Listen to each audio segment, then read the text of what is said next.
Chapter 833, Consuming Souls, Not Bad, Not Bad. Despite the fact that this devilified body is inferior to my original body, you must be quite the cultivator to withstand that blow.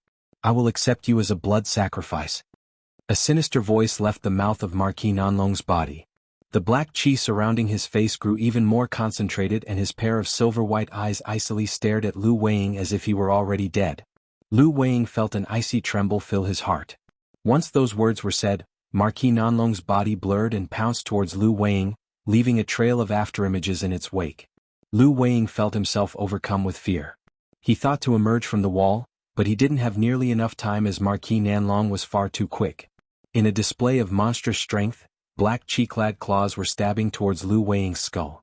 In his panic, Lu Weiying resolved himself and white light flashed from his body, pouring the entirety of his magic power into his fire-red scarf. In that instant, the barrier of fire-red light sharply expanded to 6 inches thick, right before Marquis Nanlong fiercely stabbed his claws into him with emotionless eyes. A bizarre crackle sounded out and blinding light flashed before Lu Weiying. He watched in fear as the monstrous claw pierced through the barrier before eventually coming to a stop. Lu Weiying was greatly relieved to see this and regained a bit of his composure. Then, light began to flash once more around his body as he attempted to break free of the metal-like walls. When Marquis Nanlong saw this, a smirk appeared on his face. With another loud bang, he smashed his other hand into the red light barrier. In that moment, most of the spirit light that Lu Weiying had emitted from his body suddenly dispersed for some unknown reason. Before Lu Weiying even realized what had happened, Marquis Nanlong pulled on his arm stuck in the barrier and smashed his free hand into the light barrier. The light barrier trembled and blew away the remaining spirit light that Lu Weiying had summoned, scattering it away entirely. At that moment, his body sank several inches deeper into the wall. Not good. Lu Weiying suddenly realized what was happening and his expression vastly changed. He hastily shook the white spell flag in his hand in an attempt to activate it. However, Marquis Nanlong began to methodically pound down his fist, refusing to give Lu Weiying the opportunity to activate the flag. Each punch struck down just as he began to pour spiritual chi into the flag and forcefully interrupted him, with each continuous strike coming down faster and with increasing force. Trembles resonated throughout the wall. Lu Weiying thought to execute a secret technique, but half of his magic power faded away when he attempted to activate it. As a result, Lu Weiying was denied the use of his abilities as he was helplessly trapped inside the stone wall. He could only blankly watch in despair as the red light barrier around him gradually became dimmer. Lu Weiying met eyes with Marquis Nanlong, and he felt his heart violently tremble. It was only a matter of time before his treasure was broken through and his body smashed to a pulp. With that thought, Lu Weiying gritted his teeth and loudly shouted. White light shined from his head as a nascent soul with his face emerged from it. Its face was panicked and it was tightly holding onto a small blue sword. At the same time, the vast yang scarf suddenly ruptured. The last trace of hesitation faded from the nascent soul's mind and it suddenly disappeared with a stamp of its foot, blurring towards the hall's entrance. However, things didn't go as planned. With his back still facing the entrance as if oblivious to what was happening, Marquis Nanlong's back suddenly exploded and a ghost face with its eyes shut sprouted out from it, identical to the one on the blood curse gate. At that moment, the ghost face opened its silver eyes and released a purple streak from its mouth. At that same moment, Lu Weiying's nascent soul had already tossed out his flying sword and was riding away on it as quickly as he could. But when it heard a howl across its ear, the nascent soul felt its mind burn as something spurted forth from its head. The nascent soul blankly stared at the long strip that emerged from its brow and sharply screamed. Then an instant later, it lost all the strength in its body and it fell onto the ground, motionless. Were there anyone present to see this, they would have seen a long purple strip shot out from the ghost face's mouth and pierced through the nascent soul's head, the purple strip being the ghost face's tongue. When the ghost face saw the nascent soul fell, it sneered and withdrew its tongue, drawing Lu Weiying's nascent soul into its mouth and chewing it several times before swallowing. It then slowly closed its eyes with a satisfied expression. At that moment, Marquis Nanlong finally turned around and expressionlessly looked at the masterless small blue sword. A harsh expression appeared on its face and it swiped its hand, tearing out the heart from Lu Weiying's body and crushing it, scattering it into the air as a bloody mist. The body was now completely lifeless. With this done, Marquis Nanlong expressionlessly swept his gaze around and then effortlessly turned into a black mist before heading outside. A moment later he found himself facing several masterless spell formations. He scoffed and passed through them before directly rushing out of the pool. In the time it took to finish a cup of tea, Marquis Nanlong appeared several hundred meters above a mountain and glanced around. Flying at such a height naturally stirred a few of the restrictions in Devilfall Valley. Countless bolts of lightning rained down upon him from the sky. But whenever they arrived 3 meters away from him, they were redirected and turned away, leaving him entirely safe and peaceful. Marquis Nanlong looked around him for half a day and eventually got his bearings. Suddenly he narrowed his eyes, silver light flickering from within them, and he streaked through the sky in a streak of black light. At that moment, the Ghost Spirit Sect Masters party was standing at the side of the giant altar and were looking at the endless stairs that rose above them with expressions of awe. Earlier they had been caught in a large-scale restriction over 5 kilometers away from the altar and were delayed for nearly a day as a result.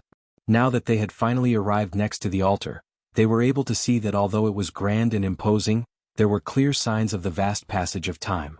Not only were the stairs overgrown with weeds, but there were also a few areas that were completely worn down. Wang Tianxing examined the altar for a long while. He eventually said, "Go. When we arrive at the top portion of the altar, we'll be able to find traces of the Spirit Ether Garden. According to the Soul Remnant, the entrance should be there." He then stepped forward and took the lead climbing up the altar. But much to the shock of the others, Wang Tianxing loudly cursed as soon as he set off. Yellow light then appeared all around him. Looking up at the seemingly endless flight of stairs, he resentfully gritted his teeth and said, "Everyone be careful. Restrictions exist on these steps. Climbing to the top of the altar won't be an easy task." Wei Wuya frowned when he heard this. Although he didn't care about a few restrictions, it would definitely slow down the rest of the party. He was helpless to do anything about this. The others also shared his thoughts. Knowing that the Spirit Ether Garden lay in front of them, the existence of these restrictions aroused irritation and impatience in them. "Let's go." Wang Qinggu sighed and set foot on the stairs. Yellow light then lit up around him and he felt his body become half a ton heavier. At that moment the others were affected by the formation as well. While Wei Wuya was able to move unimpeded, the 3 core formation cultivators paled as they struggled to climb. The party of cultivators slowly climbed to the top of the altar. Next to an oasis concealed by restrictions, Hanli looked at the water in front of him and muttered, "This is the Spirit Kindle fruit?" Outside of the restrictions, there was boundless yellow sand surrounding them. That's right. This is definitely the fruit. Regardless of its exterior appearance, all the signs point to it being genuine. Violet Spirit stood 3 meters away from Hanli and spoke with an expression of excitement. Her luminous eyes were unerringly focused on the oasis. At the center of the water in front of them, there was some sludge emerging from the water along with the stalk of a glistening emerald green plant. It was a meter tall and covered in thumb-sized oval leaves. Growing at the very top of the plant were 4 odd fruits. They were fire red, slender at the top and wide at the bottom, and glowed with a faint red light at the top. Along with the faint scent that it emitted, it bore a striking resemblance to a lit candle on a stand. Hanli was also certain that this was the Spirit Kindle fruit and smiled when he heard that Violet Spirit thought so as well. Violet Spirit deeply sighed and turned to Hanli saying with a decisive tone, "I'm going to pick the fruits right now. It's best not to let matters drag on." In the blink of an eye, the ball of lightning grew to the size of a bowl and Hanli pushed his hands forward, launching the golden ball towards the lake with a clap of thunder. When the ball of lightning touched the lake's surface, thunder roared as the ball ruptured, filling the lake with arcs of lightning. Violet Spirit bit her lips as she saw this, her heart heavy and her gaze focused on the scene. The golden lightning didn't disappear. Instead, it violently surged through the water, causing a 10-meter-wide whirlpool to appear at the center of the lake. A muffled roar sounded out and a black-white mist of demonic chi emerged from the whirlpool, faintly concealing a strange ancient beast. The beast appeared peculiar. It had a soft, jet-black body that was over 20 meters long and filled with bumps and holes of varying size. At the center of the mass of flesh, there was a huge protrusion that appeared to be its head. And apart from its single jet-black eye, Hanli saw no other sensory organs, not even a mouth or nose. The beast was truly disgusting to behold, causing even Hanli to feel apprehensive. When Violet Spirit saw this beast from a distance, her complexion paled and she felt a chill run down her spine. However, Hanli had never heard or read of an ancient beast like this one. He couldn't help but glance at Violet Spirit, but she simply responded with a bitter smile. It was clear she didn't know either. Facing something that he didn't recognize, Hanli decided it would be best to deal with it as quickly as possible rather than to slowly probe it and allow it to unleash its attacks. He promptly waved his hand and struck the insect swarm above with a spell seal. Suddenly, the buzzing of the insect swarm filled the air and they quickly condensed at their center, forming a huge golden cloud that moved to cover the ancient beast. When the ancient beast saw this, it knew that things were far from good. Its body expanded and deflated, releasing a strange green liquid from the holes on its body towards the golden cloud and filling the air with a fishy scent. Hanli frowned, but his brow soon relaxed. The green liquid didn't have any effect on the gold-devouring beetles and didn't harm them in the slightest. The cloud of beetles moved down to envelop the beast, but the black-white chi that surrounded its body obstructed the beetles from moving any closer to it. However, it wouldn't last long. The beast's mind trembled with fear. The countless beetles were doing their utmost to devour the black-white chi that took it countless years to cultivate. It tried to flee by submerging itself in the water, but Hanli was already prepared for this. He pointed to the water and summoned a walnut-sized blue fireball at his fingertip, then launched it with a flick. Crackle. The fireball ruptured in a display of blinding blue light.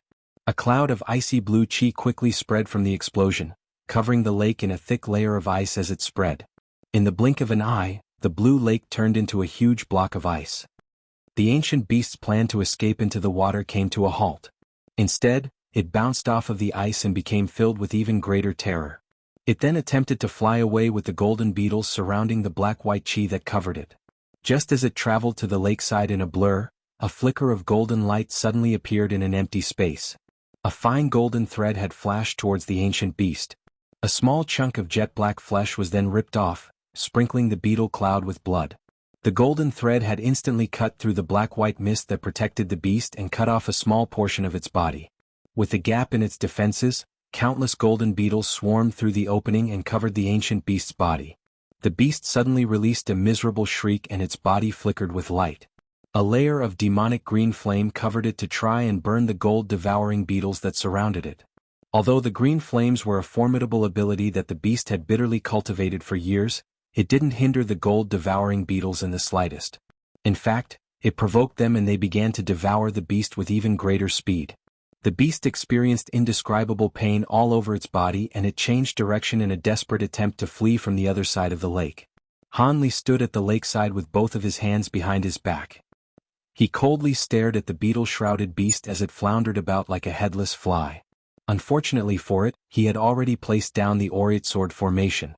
Although he didn't activate the formation to close in on the beast, a golden sword thread would cleave off a portion of its body whenever it tried to run. Soon, over half of the beast's body had disappeared and its screams began to lose strength. It eventually released one last pained scream before dropping onto the ice and remaining completely motionless. This nameless beast's true ability was its amazing aura concealment. Even late nascent soul cultivators wouldn't be able to discover a trace of it, but its abilities in battle were pathetically mediocre. It was a pity that its disguise had been seen through by Hanli's bright-side spirit eyes. With the beast trapped by the Aureate Sword formation and swarmed by the gold-devouring beetles, it wasn't able to employ its innate escaping abilities and was easily slain. A short moment later, the gold-devouring beetles buzzed as they flew into the air, leaving behind only a strange black-white sphere, the beast's demon core. At that moment, Violet Spirit flew over and glanced at Hanli with admiration. "Brother Han, your current abilities are truly profound. You were able to kill this ancient beast with complete ease. It seems the rumors of Brother Han being on par with the 3 great Heavenly South cultivators are true. It isn't that my abilities are outstanding, but the beast was weak. It couldn't compare to the ancient beast that I previously fought." Hanli shook his head and then reached out, summoning the demon core into his hand. Hanli looked down at it and saw the sparkling black-white demon core. This was the first time he had seen a demon core with such colors and couldn't help but appear excited. Chapter 835. Acquiring fruit. With a more pressing matter at hand, Hanli knew it wasn't the time to research the demon core and put it away with a flip of his hand. Then he tossed out 3 of his empty spirit pouches into the air and pointed to the gold-devouring beetles. They screeched and immediately split into 3 different clouds as they returned to the spirit beast pouches. With the beetles returned, Hanli mentally commanded the 36 bamboo clouds warm swords back into his sleeve, dissolving the Aureate Sword formation surrounding the lake. "Let's go pick the fruit and be quick about it. I don't know how long the illusion formation will delay the ghost spirit sect cultivators." Han Li then flew across the lake in an azure streak. When Violet Spirit saw this, she closely followed after him and the two arrived 6 meters above the plant. After sweeping his gaze across the plant, Han Li turned his head to Violet Spirit and said, "You go ahead and pick them first, but be careful. These spirit fruits are rather peculiar. You will need to contain them in wood attribute materials, or their medicinal power won't last over the next few days." "Many thanks for your warning, Brother Han. I will be careful." Violet Spirit forcefully suppressed her excitement and smiled to Han Li.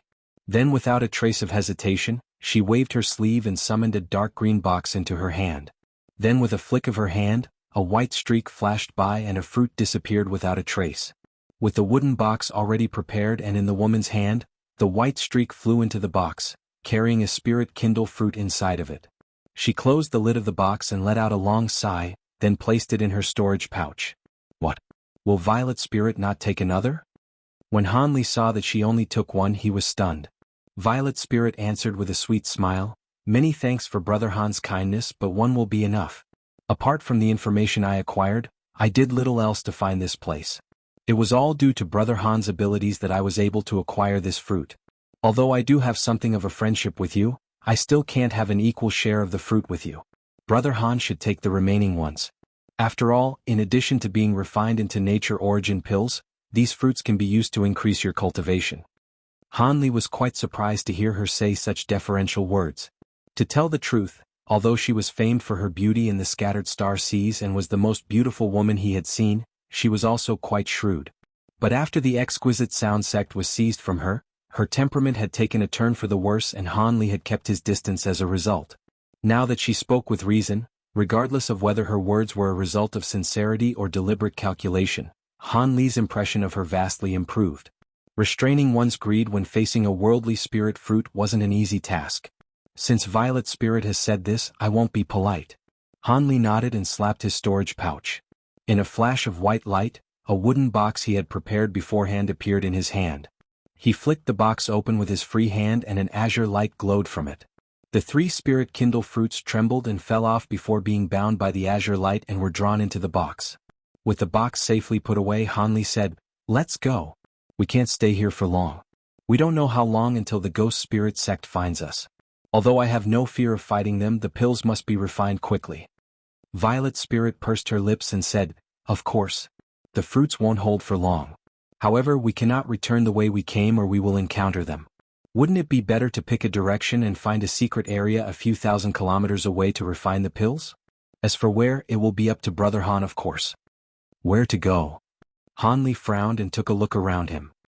Something suddenly came to mind and he slapped his storage pouch. A piece of worn and rough silk appeared in his hand, the map of Devilfall Valley that Han Li acquired from the azure silkworm robes.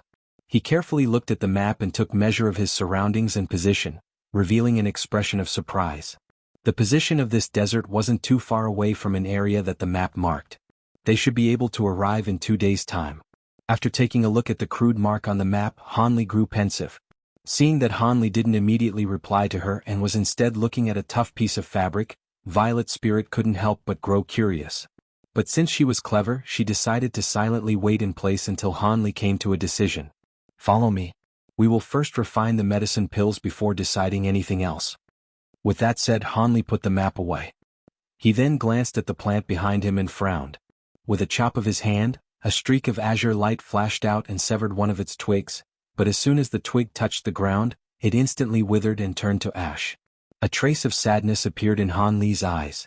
It appeared that the records were true. The tree of the spirit kindle fruit was different from other trees. It was one of the few spirit roots that were incapable of being moved. Any attempt would result in the tree's immediate death. Without any further hesitation, he raised his hand and released the wind-riding chariot in a streak of light. The two boarded the chariot and took off in a flash of light, streaking through the sky until it appeared only to be a white speck. Before he took off, Han Li already made plans to first find somewhere to refine the nature origin pill and quickly consume the pill's medicine power. With that done, he would then take a look at the map and look for the secret treasures. Any treasures that the map revealed must be extraordinary given how mysterious the map was. So long as it wasn't too dangerous, Han Li would definitely pay a visit to the areas that the map marked. About 2 hours later, the party of ghost spirit sect cultivators arrived at the oasis. However, the lake had turned to ice and the plant that laid at the center of the lake was lacking any fruit. The ghost spirit sect disciples glanced at each other in dismay when they saw this. Elder Zhong appeared particularly pale. At that moment, Hanli had already traveled over 500 kilometers towards the area marked on the map. Not long after, they left the desert and appeared in an area consisting of green-yellow plateaus of varying heights. Hanli couldn't help but sigh in amazement when he saw the new scenery. Devilfall Valley seemed to include different terrain for every corner of it. It appeared almost as if every terrain that existed was present in the valley. After half a day, Hanli pressed the wind-riding chariot forward before eventually arriving at a mountainous area. Seeing that these mountains weren't very tall, Hanli traveled 100 kilometers deep into the mountain range and eventually stopped above a small ordinary mountain. Hanli floated at low altitude beside the mountain and said, "Fellow Taoist Violet Spirit, we've arrived. We will refine our pills separately. I've already swept my spiritual sense around here and there shouldn't be any ancient restrictions or spatial tiers here." Violet Spirit glanced around and immediately replied with a smile, "Many thanks, Brother Han. Then I will set off first." Then she flew off to a nearby mountain and began to create her own hidden cave residence in preparation to refine her medicine pills. When Hanli saw her disappear into her mountain, he blurred towards the wind-riding chariot. Standing 10 meters away, he clasped his hands in an incantation gesture and waved it towards the chariot. Once it shrank and returned to his sleeve, he flew off to a small mountain in front of him. Soon, Hanli had carved out a simple cave residence with 10 of his flying swords. He arranged a small-scale spell formation outside of its entrance before walking into the cave residence. He even put 8 core formation-grade puppets to stand guard at the cave's entrance to ward against surprises. Finished, Hanli finally felt at ease and entered a secluded room.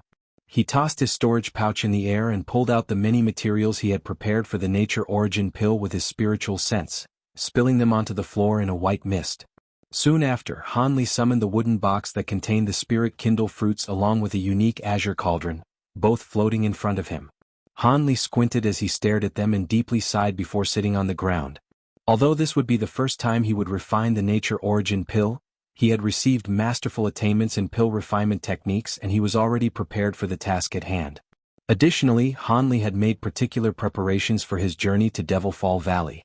Not to mention his multiple spirit kindle fruits, he also had plenty of extra supplementary materials for the nature origin pill, allowing him to fail a couple of times without consequence. As for whether or not Violet Spirit would be able to refine the spirit kindle fruit into the nature origin pill, Hanli wasn't entirely sure. She had never revealed her pill refinement techniques in front of him. However, since she only took one spirit fruit, she seemed confident in her success. With that thought, Hanli focused his gaze on the small cauldron twirling in front of him. He opened his mouth and blew out a stream of nascent flame. It coiled once around the cauldron before entering its center and igniting it with roiling flames. Chapter 836. The altar. The nascent flame twinkled within the small azure cauldron and released scorching waves of heat, quickly raising the temperature of the room. A cold glint twinkled in Hanli's eyes and he raised his hand, striking the small cauldron with a spell seal. Then with a slight ringing sound, azure light rose from the cauldron and flew around it, causing the cauldron to float in the air. With this, Hanli pointed to a square jade box and it silently opened to reveal a somewhat flat and round pitch-black stalk several inches long. Hanli stared at the stalk for a moment and waved his hand at it, summoning it out of the box and holding it in the air 3 meters from him. He then pointed at it and cut off a fifth of the stem in a flicker of blue light. As soon as he swept his sleeve, an azure cloud of light flew out and tossed the severed stem piece into the small cauldron. Following this, he struck the remaining piece with a spell seal and sealed it back up in the box. Hanli paid no further attention to it and pointed to a long wooden box, opening it to reveal the stalk of a glistening green spirit herb. He used sword light to chop off a small chunk for the cauldron, same as he did for the previous ingredient. Hanli then continued to sever off the appropriate quantity of various materials and drop them into the cauldron in accordance with the formula of the nature origin pill. Eventually, it was time to use the spirit kindle fruit and Hanli cut off a fourth of the fruit before placing it into the cauldron. Hanli then pointed to the floating cauldron and firmly closed the lid on it, shutting it tight. Hanli took a breath before beginning the next part of the refinement process. He opened his mouth and spat out a stream of azure nascent flame, enveloping the cauldron in roaring flames and further increasing the temperature in the room. Staring at the small cauldron, Hanli continuously flicked his fingers, launching spell seals towards it one after another. Not long after, peals of thunder began to ring out from the cauldron, growing ever louder. Han Li frowned when he heard this and he began to intermittently form different hand gestures. As a result, the rings of thunder also began to change in volume, soft one moment and deafening the next. Han Li's expression stiffened as blue light flickered in his eyes, examining what was happening inside the cauldron. Han Li remained completely still and emotionless as time slowly passed by. As Han Li was focused on pill refinement, the Ghost Spirit Sect Master's party had finally climbed to the top of the giant altar in the basin. It was unknown why the ancient cultivators had placed such strange restrictions on the altar steps, where they would experience an increasingly greater burden on their body as they grew closer to the top. As a result, the party had slowed to a crawl when they reached the middle section, taking them an entire day before they were able to reach the top compared to the 4 hours it took them to reach the middle section. They even had to rest for half a day along the way in order to recover their magic power. The nascent soul cultivators fared well enough, but the 3 core formation disciples were barely able to make it to the top. On the last tens of steps, they felt as if 1,000 tons were weighing down on their every step. They were only able to slowly move after mustering every ounce of their strength. Of course, the trek was easiest to Wei Wuya. From the very start, the restriction didn't appear to have any effect on him and he appeared completely indifferent. As for the other 2 nascent soul cultivators, even they struggled to walk up those last steps and had grimaced. Of course, Wei Wuya's effortless appearance throughout the restrictions left a deep impression on Wang Tianxing, the Ghost Spirit Sect Master, and he couldn't help but think even more highly of him. Wang Tianxing coldly stared at the Confucian scholar and said with an emotionless tone, "As agreed, I have brought you to the altar. It is time for you to fulfill your end of the deal and open the passage to the Spirit Ether Garden. You've already placed me under your restrictions. Could it be that you're afraid I'll cheat you? The entrance to the Spirit Ether Garden is above the altar, true, but the restriction is quite odd. I'll be needing to personally open the way." With that said, the Confucian scholar raised his head to the sky and placed his hands together, summoning a gray fireball into his hands. He flung it to the sky with a wave of his hand, striking the rainbow light only for the fireball to strangely vanish. The scholar nodded when he saw this and turned to look at the stone pillars around him. Not wanting to waste time, he promptly said, "Fellow Taoists, if you pour a bit of spiritual power into the 4 stone pillars, it will allow me to continue with dissolving the restriction." Once that was said, the nascent soul cultivators exchanged glances with one another. Wang Tianxing hesitated for a moment before he sullenly said, "Fine. Let's do as he says. You 3 disciples head for the stone pillars. Junior Marshal Brother Wang, I'll have to trouble you to take over the last one." "As you bid, Sect Master." The 3 disciples promptly obeyed. As for Wang Tiangu, he walked towards a stone pillar without hesitation. Under the command of Wang Tianxing, the 4 reached out to their respective stone pillar and slowly poured spiritual power into them, passing the spiritual power into the stone statue at its peak. Not long after, the 4 stone pillars released strange cries and slightly trembled for a moment. The Qilin statues on top began to glow with light and their eyes began to shine crimson as if they were alive. When Wei Wuya saw this, he wore an apprehensive expression. He seemed to remember something similar to what he was seeing in front of him, but he couldn't remember it. As for the Ghost Spirit Sect, he simply watched this scene without a sound. Suddenly, the Qilin statues slowly raised their heads and opened their mouths to reveal glowing rainbow light within them as if something were about to shoot out. At that moment, the Confucian scholar began to move. He raised his hands and flicked his fingers, striking at each of the 4 Qilin statues with a single gray spell seal. Suddenly, the light in the statues' mouths pulsed and they fired beams of rainbow light into the sky. They met to form a 3-meter-wide ball of rainbow light. The space surrounding the ball of light began to distort and ruptured with a world-shaking explosion. Blinding rainbow radiance covered the altar for a time and astonishing spiritual chi fluctuations shook the world around them. A perilous situation emerged before them. Even Wei Wuya's expression grew unsightly once he felt the strength of the spiritual chi fluctuations. The others unconsciously took several steps back and began to circulate the spiritual power within their bodies in preparation to defend themselves. Fortunately, this explosion was rather short. In the blink of an eye, the rainbow light disappeared and the spiritual chi scattered. The cultivators saw this and resolved themselves to look at the sky. Wei Wuya's complexion paled. He turned his head to the Confucian scholar and icily said, "This is the so-called entrance to the Spirit Ether Garden?" Chapter 837, Opening the Passage 300 meters above the altar. A crescent arc of light appeared in the sky. The arc of light was white, 100 meters wide and over 1,500 meters long. It appeared to be a huge spatial tear. However, it was concealed by some kind of unknown restriction. Despite the 3 powerful nascent soul cultivators present, none of them were able to sense its existence. Could it be that this was the entrance to the spirit ether garden? Despite the vast abilities these nascent soul cultivators possessed, even Wei Wuya couldn't gather the courage to enter the spatial tear that lay before them. As the incisiveness of a spatial tear wasn't something that a cultivator could block, Wei Wuya was enraged. The Confucian scholar glanced at those before him and said, "The spirit ether garden was a pocket that lay between the spirit realm and our mortal realm. If we wish to go there, we will naturally need the assistance of this spatial tear. With a bit of warping, the spatial tear becomes the entrance of the spirit ether garden. Be at ease, I won't have you all rush through it. There is another method we can try for the time being. However, there is a bit of danger involved. Even I only have a 70% likelihood of making it through. As for the core formation cultivators, their strength is lacking. If they go, it will only be sending them to their deaths." Wang Tiansheng, the ghost spirit sect master, wore an unsightly expression. "A 70% chance of succeeding? You never mentioned this before." The scholar coldly smiled and said, "Would it have made a difference? Let alone 70%, you would have made an attempt even if there was only a 20% chance of success."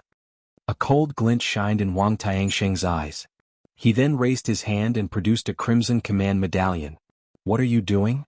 The Confucian scholar loudly yelled as he flew back in panic. Silently, Wang Tiansheng waved the command medallion and it brightly glowed with crimson light. The Confucian scholar suddenly screamed and fell onto the ground. At the same moment, crimson talisman characters appeared on his limbs and wandered across his body without end. A soul fright curse? Wang Qinggu couldn't help but tremble in shock at the sight of this. Even Wei Wuya wore a strange expression at the sight of this. Wei Wuya stared at the Confucian scholar rolling on the ground and indifferently said, "This is the soul fright curse, one of the ghost spirit sect's secret curses? I've heard that this secret technique is more ruthless than other soul restriction techniques. Cultivators placed under this curse could have their souls scattered at a mere thought from their caster." Wang Tiansheng turned to him with a beaming smile and chuckled, "Fellow Taoist Wei is truly experienced. That is indeed the curse. The soul remnant of Master Tsang Kuan's doppelganger seems to believe that he is the genuine, rivalless Master Tsang Kuan. How dare he not recognize the mercy of others? It is only natural for me to discipline him." Wei Wuya nodded and said nothing further. Regardless of the memories the soul may possess, it couldn't be allowed to run rampant. The Confucian scholar was currently subjected to immense torment. Each time the crimson talisman characters flickered across his body, he trembled and rolled on the ground with his head held in his arms, his expression contorted in agony. After the time it took to finish a meal, the Confucian scholar's materialized form began to grow indistinct. It was only then that Wang Tiansheng waved the command medallion once more and put the torture to an end. With unquestionable authority, Wang Tiansheng said, "You should have learned your lesson by now. Even if you have mastered Tsang Kuan's memories, you are nothing but a remnant soul now. Do anything foolish again and I won't let you off so easily. I do wish to enter the spirit ether garden, but I will not be led by the nose. Don't worry, so long as you sincerely lead the way, I will do as we agreed." "I understand. I will now open the passage." Green light flickered from the Confucian scholar and his form stabilized once more, his face wearing a calm expression. Wang Tiansheng was greatly surprised to see the Confucian scholar recovering so quickly his composure. Just as he narrowed his eyes and thought to say something else, the Confucian scholar began to glow with green light and slowly flew towards the spatial tear above. Wang Tiansheng interrupted himself before the words left his mouth. After all, opening the path to the spirit ether garden was more important than disciplining the soul remnant. Wei Wuya and the others kept silent as they coldly watched the Confucian scholar's movements. It was unknown how he could open a passage for them through this fearsome spatial tear. The scholar came to a stop 60 meters away from the spatial tear and raised his head towards it. With an odd expression on his face, he spat out a ball of green light that contained a pitch-black thumb-sized pearl that continuously swirled as it floated in the air. With the pearl released, the Confucian scholar's complexion turned deathly pale and his figure became dim. It appeared that the pearl carried a majority of his soul power. In spite of his weakness, the Confucian scholar forced himself to point at the pearl and shout, "Go!" The pitch-black pearl immediately shined with light and shot into the air. When Wang Tiansheng saw this, he wore an expression of amazement. Just what will this achieve? As the other cultivators watched this with shock, the pearl arrived 10 meters away from the tear and was being dragged inside. In a flash of white light, the spatial tear's surroundings distorted and the pearl disappeared without a trace. For a time, the spatial tear appeared completely ordinary and without change, but suddenly the Confucian scholar's figure blurred downward as he wore a sullen expression, increasing the distance between himself and the spatial tear. Wei Wuya and the others were stunned. Before they realized what he was doing, the spatial tear suddenly released a muffled rumble. Then the center of the tear began to flicker with green light, quickly expanding into a 3-meter-wide ball of blinding dark green radiance. A sharp hiss then sounded out from within the ball of light. With an emotionless face, the Confucian scholar dropped down to the altar and said, "Prepare your abilities. You will need to focus the entirety of your spiritual power into the green light in order to open the passage to the spirit ether garden." When Wei Wuya and Wang Qinggu saw this strange scene, they couldn't help but glance at each other with a trace of bewilderment. Wang Tianxing pondered for a moment before coming to a staunch decision. "Let's just try it first and see if there is any effect." Wei Wuya frowned. He took another glance at the dark green light but didn't say a word. Wang Qinggu also raised no objections. The 3 nascent soul cultivators stood apart and formed hand incantations.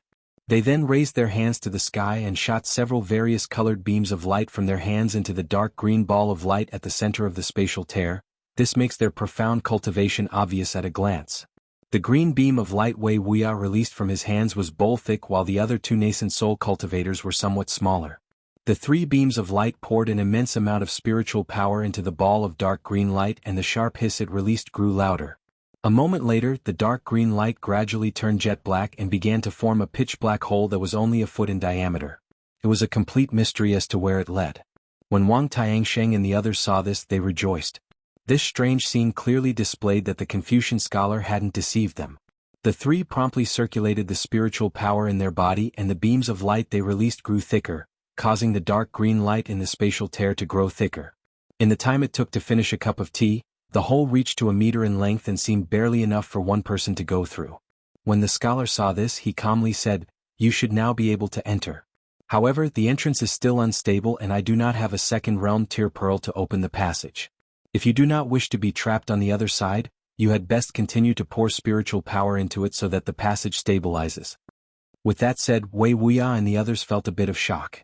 When they saw the black hole wavering, they didn't dare to stop and continued to pour in their spiritual power. It was clear to see that this stabilized the black passage, but it had consumed a great deal of spiritual power. But a moment later, the black passage has lost stability once more. This bewildered Wang Tianxing. As a result, he commanded his 3 core formation disciples, "You 3 come and help. Although your cultivation is inferior, you will do enough together." "Yes, sect master."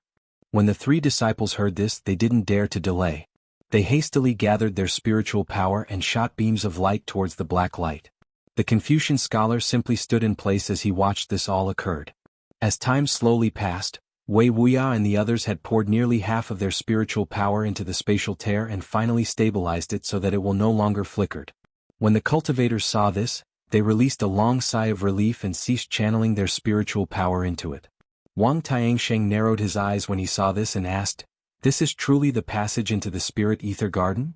The Confucian scholar didn't reply. Instead, Wei Wuya answered, "It should be genuine. I've already sensed the other side of the passage and there is a vast area." His expression stirred as he spoke and licked his lips. The others lacked the spiritual sense to see inside of it, but when they heard this, they rejoiced. Since Brother Wei has said this, it seems to be true. However, it is best to be careful. Let's test it first. Wang Qinggu forcefully suppressed his giddy excitement and waved his sleeve.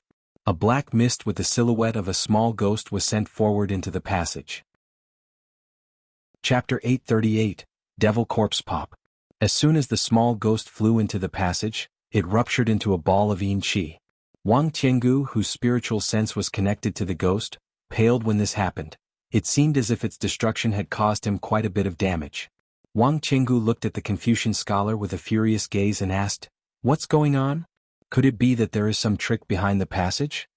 Did you believe that the passage to the spirit ether garden would be ordinary? Let alone some minor ghost with a hollow form, even Ghost King grade souls would scatter as soon as they entered. Even if I were to enter the garden, I would need to draw support from the body of the scroll. In any case, the passage has been opened. It will be up to you on whether or not you can pass through it. The Confucian scholar spoke with a tone of indifference and then transformed back into a ball of green light and flew directly into the floating portrait scroll. Wang Qinggu's expression turned sullen. From the scholar's words, it seemed that formless entities like ghosts had no method of entering the passage. He and Wang Tianxing exchanged looks of surprise. Wei Wuya mulled all of this over and said, "I've already used my spiritual sense to look across the passageway. Although I am only able to see a vague image, there is no doubt that there is a space beyond the passageway. I do not have the patience to further deliberate over the matter, and will be heading through first, as to avoid any mishaps that may appear due to hesitation." He then took off into the passage in a streak of green light. Wang Tianxing's expression stirred at the sight of this. He turned to his disciples and commanded, "You three will stay here and stand guard. Junior Marshal Brother Wang, let's not be overly cautious and go together. A bit of danger is simply the cost of going to the Spirit Ether Garden." He then turned to look at the portrait in front of him and saw that there was no further change. Wang Tianxing extended his hand and summoned the scroll before putting it away in his sleeve. Then with Wang Qinggu beside him, he flew into the passageway. Since it was said that the Spirit Ether Garden contains all heavenly medicines, if they were too far behind Wei Wuya, they could suffer quite a loss. As a result, the three quickly entered the passageway and disappeared without a trace while directly passing through the border between worlds. This isn't the Spirit Ether Garden. At the very front, Wei Wuya arrived through the passage. He surveyed this unfamiliar land with a gloomy expression. There were no other colors at their destination apart from gray, and piles of black stone were spread out as far as the eye could see. All Wei Wuya could see for 5 kilometers around them was gray mist that reached 100 meters into the sky. Before any of them had arrived, they wouldn't have believed the Spirit Ether Garden's legends, where all kinds of spiritual herbs grew and possessed several times more spiritual qi than the mortal realm. However, when Wang Tianxing and Wang Qinggu arrived, their expressions appeared odd, as if containing both anger and surprise. Wei Wuya turned his head and looked at them with slight surprise before raising his guard. He originally believed that they would have called upon Master Tsang Kuan's remnant soul from the portrait scroll in anger once they arrived at the so-called Spirit Ether Garden. Eventually, the Ghost Spirit Sect Master broke the silence and said, "Junior Marshal Brother, do you feel it? The devilish chi here is at least 2 times greater than that of the mortal realm. If we were to fight here, the might of our devilish arts should be substantially increased." Wang Qinggu's eyes flickered and he replied with a complex expression, "Senior Marshal Brother, we cultivate the same devilish arts." 30 meters behind the Confucian scholar, there was a 100-meter-tall demonic statue carved out of fiery crystal that was shrouded in faint mist. It had 2 arms for legs, a single corn and pitch-black scales that shimmered with light. It had an evil and fierce appearance with bared fangs. Wang Qinggu's heart thumped and he cried out in alarm, "What is this? It has such dense devilish qi." He wasn't shocked by the huge demonic statue's appearance, but the dense devilish qi that it emitted nearby despite being sealed. It was several times denser than what they had felt where they arrived, arousing a faint feeling of trepidation. We'll talk about that later. First, we'll hear what he has to say. Wang Tianxing looked at the demonic statue with fear, but after some hesitation he floated down to Wei Wuya's side with Wang Qinggu. After all, he didn't have much to fear with the backing of a late nascent soul cultivator. When the scholar saw the other 2 arrive, he smiled without the slightest fear. "Fellow Taoists, come. This is good. Now I won't have to explain myself more than once. For what reason did you bring us here?" Wang Tianxing spoke calmly, but after examining the scholar, his heart was shaken. This was because the crimson talisman characters were continuously flickering across the scholar's body. The soul fright curse was clearly under full effect, but despite the pulsing talisman characters roaming his skin, the scholar was wearing a beaming smile that didn't contain even a trace of pain. Not to mention that his materialized form was completely stable and didn't show any signs of distortion. With complete calm, the scholar said, "Given that fellow Taoists Wang cultivated a devilish art passed down from antiquity, I'm sure they felt a devilish qi that isn't present in the mortal world. So what? Do you mean to say that this is the Spirit Ether Garden?" Wang Qinggu asked. The scholar chuckled and said, "The Spirit Ether Garden? Could be or not." An icy expression appeared on Wang Qinggu's face. "What do you mean by that? Do you still wish to play with us even after we arrived here?" The Confucian scholar wore an odd expression and said, "Did you truly believe that the cultivators of antiquity would leave behind a secret area filled with medicine and spiritual qi for you later generations? Countless years in the past, There truly was such a thing as the spirit ether garden, and several of them in fact. But now they are all plucked clean and were destroyed in battles for possession. It might be true that this was an abandoned spirit ether garden, but now, it is simply a pocket dimension that borders our holy realm and the mortal realm. Holy realm? You're an elder devil. When Wei Wuya heard him, he shouted out in alarm with a harsh voice. At that same time, he hastily formed an incantation gesture and submerged his body in green roiling mist. Chapter 839, Decay Transformation. You know of our holy realm? A trace of alarm flashed past the scholar's face, glancing at Wei Wuya in surprise. Within the green mist that shrouded him, Wei Wuya icily said, "Although I don't know much of the Elder Devil realm, I do know that you Elder Devils were incapable of coexistence with the ancient cultivators. In times of antiquity, you even attempted to rule over our mortal realm." The ghost spirit sect master and Wang Tinggu's expression changed upon hearing this, and black light flickered from their bodies. Yin Qi emerged from them and enveloped them in a sphere. When they turned their gaze towards the Confucian scholar once more, they unconsciously took 2 steps back. Although the two haven't heard of the Elder Devil realm or Elder Devils, Wei Wuya's intimidated appearance and the scholar's confident calm had made them to be vigilant. With a deliberate tone, the scholar calmly said, "You don't need to know what I am. I simply wish to make an exchange with you. If you agree, your cultivation will be vastly increased and you may even ascend to the realm of deity transformation. Would you 3 be interested in listening?" The ghost spirit sect master exchanged a glance with Wang Tinggu and calmly said, "Oh, we might as well hear this grand offer for the time being. It's quite simple. Do you see the Elder Devil corpse behind me? Assist me in removing its seals and I will use its body to open a tear into the holy realm. As a reward, I will use the true devil chi of the divine ancestors to turn your constitution as that of a supreme devil, becoming a member of our holy realm. Would you 3 be willing? With your talents, your cultivation will make massive leaps once the infusion of devilish chi is finished. Entering deity transformation stage would only be a matter of time." The scholar's voice was smooth and alluring. Dissolve the seal and infuse devilish chi? The ghost spirit sect master felt his heart stir. An instant and massive increase in cultivation and the ability to enter deity transformation stage were truly tempting. He turned to look at Wang Tinggu and saw that he was tempted as well. Having lived for so long, Wei Wuya was beyond cunning and was able to see their intents at a glance, so he called out to them, "Snap out of your foolishness. Do you truly believe you will still be yourselves after being infused with devilish chi? You could lose your intelligence and become a puppet of that elder devil." "Brother Wei, what do you mean?" Wang Tinggu was immediately sobered as if cold water was dumped on his head. Wei Wuya spoke without the slightest restraint. "What do I mean? You dare to trust a devil from another world? Although I don't know exactly what this devilish chi will do to you, do you truly believe that forcefully raising your cultivation with strange chi from another world will be good?" The ghost spirit sect master and Wang Tinggu's expression grew unsightly when they heard him.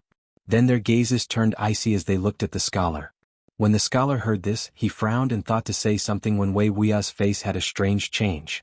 There was a sudden whistle that shrieked 3 meters from a rock pile behind them, and a black blur shot out of it, penetrating the scholar's abdomen in an instant. Then it shot 30 meters away and spiraled in the air. It was a small jet-black snake.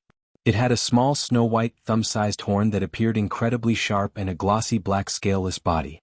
A bowl-sized hole burst in the scholar's abdomen. Because he didn't have a body of flesh, there was no blood, but the hole had revealed a shattered walnut-sized crystal remaining in the body. The scholar stared at the shattered gem with an expression of disbelief. "How did you know where my soul stone was?" From the green mist, Wei Wuya emotionlessly said, "I do not cultivate the ghost Tao, so I don't know what a soul stone is. However, my soul-devouring snake is rather adept in dealing with Yin ghosts and demon souls. Killing a materialized soul remnant was an easy task." When the scholar heard this, he wryly smiled and his body burst into a cloud of gray-white chi that roiled throughout the air. The ghost spirit sect master and Wang Tinggu appeared surprised when they saw this, but when they glanced at the huge demonic statue in the distance, they sighed with relief. As Wang Tinggu looked at the devil corpse, he couldn't help but ask, "Fellow Taoist Wei, shall we destroy the elder devil corpse?" After some silence, Wei Wuya shook his head and said, "If it could be destroyed, don't you think the ancient cultivators would have done so already? It'd be best if we left this place." Wang Tinggu grew hesitant. The ghost spirit sect master then broke the silence and said, "Brother Wei's words are reasonable. This place is quite strange. It'd be best for us to leave sooner." When Wang Qinggu heard this, he raised no further objections and took to the air. But suddenly a voice spoke out from behind them. Who allowed you to leave? Since you've arrived at the place where my devil body was sealed, do you believe that you'll be able to leave alive? Forfeit your lives while you still can. When they heard this familiar voice, the cultivators quickly turned around in disbelief and saw that the white yin qi that previously scattered from the scholar had condensed once more into a ball. In the blink of an eye, it took the form of a gray single-horned ghost head that malevolently stared at the three cultivators. Having seen this, the ghost spirit sect master was the first amongst them to attack. He quickly raised his hand and released a black flying dagger. It sliced through the center of the ghost head, but the split halves of the ghost head condensed back into one as if nothing had happened. When the three saw this, they felt their breaths turn cold and their expressions revealed shock. The ghost spirit sect master in particular felt his heart drop. The ghost spirit sect were specialized in secret techniques that controlled and destroyed ghosts. The sect master's own flying dagger was refined with this powerful effect in mind. But it had no effect on the ghost head, leaving a faint feeling of dread appeared in his heart. When Wei Wuya saw this, he sharply whistled and the horned snake spiraling in the air swept down in a black streak. At that same time, his green mist roiled and a large dark green arm appeared from within it. In a faint tremble, it charged towards the ghost head in a fierce streak. When the other two saw this, they had no intention of having Wei Wuya dealt with it on his own. One of them spun around and released a cloud of yin qi towards the ghost head, and the other took a deep breath and spat out a sparkling gold skull that charged forward in a howl. In an instant, the three joined hands against the gray ghost head. But at that time, the ghost head soared from the gray mist and shrieks began to hiss from around it. These strange shrieks were sharp and soon the huge sealed devil corpse began to shine with black radiance. It suddenly opened its eyes and two streaks of crimson light shot out from their eyes and enveloping the ghost head in a layer of light. A dense bloody scent filled the air. At that same moment, the various attacks landed and unceasing rumbles shook the air as black qi and green light enveloped the crimson barrier. But soon the three cultivators ceased their attacks in alarm, and the crimson barrier was visible once more. Regardless of the black devilish qi or the giant hand formed from poison mist, when their attacks contacted the barrier, they were immediately absorbed and caused the barrier to grow thicker. As for the black snake and golden skull, their attacks had little effect on the light barrier. The three looked at each other in dismay. During this delay, an astonishing change appeared in the sealed devil corpse. Black light disappeared from it and it instead pulsed with crimson light. Threads of crimson light began to shine from its body, thoroughly enveloping the huge devil corpse in blinding red radiance. Complementing it, the horned ghost head's barrier also began to surge with crimson radiance and it closed its eyes. Then it began to grow countless slim tentacles of dark red light from underneath it, eventually condensing together to form a body. With radiance continuing to shine, the body began to grow flesh and bones with layers upon layers of light threads. This monstrous sight caused the cultivators to feel their backs turn numb. Not only the elder devil corpse, but the horned ghost also began to glow with light as flesh grew on him. When Wang Qinggu saw the body take form from within the crimson barrier, he also noticed that the light from the sealed devil corpse quickly dimmed as it passed through the light that emitted from its eyes. In that moment he suddenly recalled the name of a secret technique from legend. He couldn't help but shout, "Decay transformation. This is the supreme devilish technique, decay transformation." He then raised his arms and shot out streaks of black light from his hands, striking the beams of light that connected the ghost head and the devil corpse with two palm-sized copper discs. The discs had black talisman characters that roamed across their surface. When the other two heard Wang Qinggu name the technique, they felt their hearts jump in fright and they unconsciously focused their sights on his attack. When the two copper discs pierced into the crimson beams of light, they brightly shined with black light and severed the connection. At that moment, the ghost head already had a mostly complete devil body in its possession. It opened its eyes, one purple and one black, both shining with a demonic light. It then wore a savage grin. Chapter 840. A startling change. Bright light began to wind around Han Li's body and his surroundings turned dim and hazy. Countless specks of white light danced around in the air outside. Han Li clasped his hands in an incantation gesture and spiritual light flowed without end around his body. A whirlwind of light rose from the ground and enveloped him in a gorgeous display. Soon after, gales began to blow with greater force and frequency as time went by. As for the white light specks in the distance, they were swept inside like moths to the flame. Not long after, the winds formed a huge pillar that reached to the sky, blowing up stones and sand wherever it went as if possessed by a devil. At that moment Han Li's incantation echoed through the fierce winds, causing the pillar of wind to tremble before dispersing. Then thin glowing clouds floated through the air. An incantation was quickly spoken and the glowing clouds turned blue. Soon, the sound of rushing water filled the air and countless surging waves rose as far as the eye could see. Waves up to 300 meters tall began to rise around him. As for Han Li, he was standing within a huge pillar of water and blue light shined from his hand's incantation gesture, appearing as if he were a water god. Suddenly Han Li's incantation gesture changed and it became muffled. The huge waves disappeared in the blink of an eye as if they were an illusion and were replaced with waves of scarlet flame. Over 1,000-meter-long fire flood dragons emerged from them, each of them spitting fire from their mouths. Then the flames disappeared to be replaced with a verdant sea of trees, an endless desert, a world of ice, and many other worlds as Han Li willed them into existence. For the moment he appeared to be a godlike existence. Han Li appeared satisfied with what he had done and then used his magic power to condense a 3-kilometer-tall giant. He had it beat its chest before roaring to the sky. Afterwards, silver light began to streak from every corner of the horizon and began to surge towards the giant in a silver wave. Blinding silver streaks filled the sky and the giant melted underneath the silver lights as if it were ice.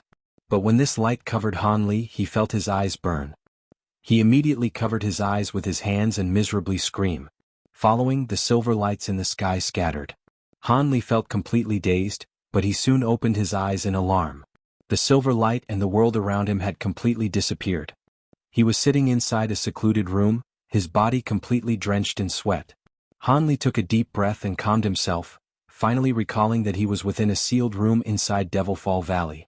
Not long before, he had taken the nature origin pill that he had refined and was enveloped in a world of illusion by the medicinal power erupted from it. He blankly remained seated and didn't immediately stand up. As he reflected upon his own experiences in the illusory world, his expression wavered with his face revealing revelation one moment and confusion the next. He then touched his back and found his robes to be drenched. Han Li bitterly smiled. The nature origin pill was beyond miraculous for it to sink his mind into a world of illusions in spite of his vast spiritual sense. As for his time inside the illusion, he had become an entirely different person and experienced inconceivable events. He grasped tremendous power with ease, capable of shifting mountains and seas and calling wind and rain. But when Han Li recalled what he had done, the incantations became incredibly vague and he couldn't recall a single word that he spoke, but the grasp and sensation of worldly spiritual power were remembered with complete detail. He felt as if he had experienced it with his body and believed it would prove beneficial for him in breaking through to the next cultivation realm. Han Li then closed his eyes once more and remained still in place. Han Li sat in place for half a day before opening his eyes with restored calm. Any trace of confusion had disappeared from his face. He stood up and raised his hand, striking the stone door in front of him with a spell seal. The door flickered with spirit light and slowly opened, allowing Han Li to calmly walk out. As soon as he walked out, a white streak of light flew out from the stone wall and into his sleeve. It was Silver Moon in her fox form. Han Li slowly walked towards the cave's entrance and asked, "How long was I in seclusion? Did anything happen while I was in there?" Silver Moon replied with a respectful tone, "Master was in seclusion for 2 days. During this time, Violet Spirit had already emerged, but she saw that the restrictions protecting your cave had yet to be raised and she returned to her residence." Han Li indifferently said, "Given her lower cultivation, the nature origin pill should have had a lesser effect on her. It is no wonder that she left seclusion earlier. Rather, I am more surprised that you don't want to take one." Silver Moon's helpless voice left his sleeve. "Master should know that I am quite a bit different from a human cultivator. I am a Silver Moon wolf that is possessing the body of a demon fox. In addition to medicine pills used to advance cultivation, I don't dare to negligently take any cultivator medicine pills. Who knows what harm they could cause to me? I would rather just spend more time cultivating than take that risk." After a moment of thought, Han Li frowned and nodded, saying nothing further. Of course, Han Li didn't waste the remaining spirit kindle fruits. He had consumed them before taking the nature origin pill. With their medicinal power dissolved into his body, he experienced a small but noticeable increase in cultivation. It truly deserved to be a spirit medicine rarely seen in this world. When Han Li arrived near the exit of the cave residence, he found that his puppets were obediently guarding the gate. He took several steps forward and swept them into his storage pouch in a flash of white light.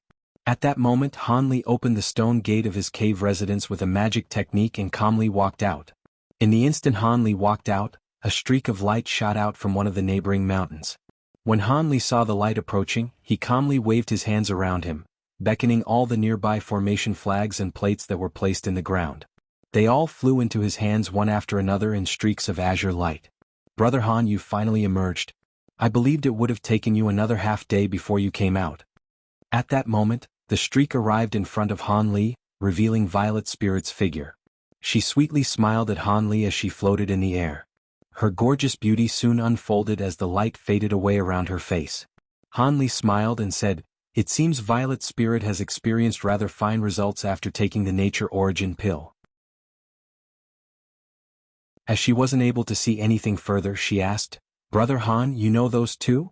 "Of course I recognize them. I've had some dealings with them in the past." Han Li frowned and stared at them with an odd expression. One of the streaks of light contained a yellow-robed old man with a sallow face, Yellow Maple Valley's ancestor Linghu. As for the other streak of light, it contained a white-clothed woman with an icy expression, the Grand Elder of the Masked Moon Sect, Nangong Wan's senior martial sister. Han Li was surprised that the two had also entered Yellow Maple Valley. It seems they had stolen into the valley at the very last moment. The two both wore expressions of fright and were fleeing as quickly as could, but there was nothing behind them. Regardless, they continued to flee as if there was something quickly chasing after them, and they didn't dare to slow down. Han Li found this truly strange as they weren't weak individuals by any means. Ancestor Linghu was a mid-nascent soul cultivator and Nangong Wan's senior martial sister possessed formidable treasures and techniques. It was unbelievable that the two had decided to hurriedly flee instead of standing their ground. Could it be that the Mulan divine sage Zhong was chasing them down? With that thought, Han Li felt his heart tremble. His relationship with the Mulan spell warriors was anything but good. He had wrecked the plans of the Mulan tribes several times and had slain many high-grade Mulan spell warriors. If he were to come across divine sage Zhong, he feared that he would definitely go after him. With that thought, Han Li didn't delay and decided to take advantage of the fact the two had yet to be detected. In a blur, he arrived at Violet Spirit's side and held his hands in an incantation gesture. A layer of light then appeared above their heads and caused them to disappear from sight. Han Li and Violet Spirit blurred within the azure light and soon disappeared from sight. Then, the two streaks of light brushed past the mountain Han Li was concealed. Han Li was able to see the deathly pale expression that Ancestor Linghu wore. Then Han Li glanced at a place 300 meters behind them and narrowed their eyes. "Where do you think you're going? What? Don't you want to be with your companion? Your cultivation is quite high and your primal souls are exceptionally profound. They will make great offerings to this Lord. How could I possibly let you escape? This time, there will be no further surprises and you will obediently fall into my grasp." The voice howled with laughter and spoke with a tone of audacity. These words shook the world nearby, guaranteeing that all cultivations within 5 kilometers could hear it. Afterwards, a line of black light strangely appeared where Han Li was staring. The black line intermittently flickered, closing the distance between it and the two fleeing cultivators with each reappearance. A short moment later, it was only 200 meters away from them. At that moment, a silhouette could be seen from the black radiance. Although it appeared vague, Han Li hastily focused his attention on it. But through some sort of unknown secret technique, Han Li wasn't able to see his cultivation with his spiritual sense. He was only able to see his vague figure. However, his figure appeared rather familiar to Han Li and after a moment of thought, Han Li recognized him, much to his shock. "Marquis Nanlong? How can he be here? And there seems to be something different about him." Han Li was shaken with wilderment. This person was the devil-possessed Marquis Nanlong. Although Han Li didn't know that the devil soul had possessed his body and was no longer the original Marquis Nanlong, the overwhelming devilish qi emitted from his body and his audacity to pursue Ancestor Linghu and the Grand Elder of the Masked Moon Sect was clearly bizarre and out of character. At that moment, Marquis Nanlong reappeared in his black light only 100 meters away from the two. He eerily laughed and the black light surrounding him ruptured. A ball of pitch-black devilish qi wrapped around him and he disappeared in a flicker of black qi. When Ancestor Linghu and the white-clothed woman saw that Marquis Nanlong had disappeared, they were greatly alarmed and came to a sudden stop. They each took action, with one person taking out a pitch-black mirror and the other brandishing a jade scepter, and both of them covering themselves in a barrier of light. Then a black light shined not far away from them. Pitch-black devilish chi suddenly spurted forth and instantly enveloped an area of over 30 meters. Marquis Nanlong's figure could be vaguely seen from within it. "You clearly know that you aren't my match. Don't do something so foolish as to resist me." Marquis Nanlong sinisterly smiled from within the black chi and he casually waved his hand. A large bang sounded out. A black hand suddenly appeared out of nowhere and struck the white-clothed woman. Afterwards, the woman was repelled over 20 meters away alongside the barrier that formed from the mirror before managing to steady herself. Ancestor Linghu's pale complexion grew even more unsightly. With a harsh tone, Ancestor Linghu harshly yelled, "What are you? Not only have you possessed fellow Taoist Nanlong's body, but you dare to devour the primal soul of our fellow cultivator. Do you truly believe that there is no match for you within Devilfall Valley? There are several tens of nascent soul cultivators that have entered Devilfall Valley. No matter how powerful you are, you will find it difficult to escape death." Not only did Marquis Nanlong show no fear, but he, several tens? Ah, fantastic.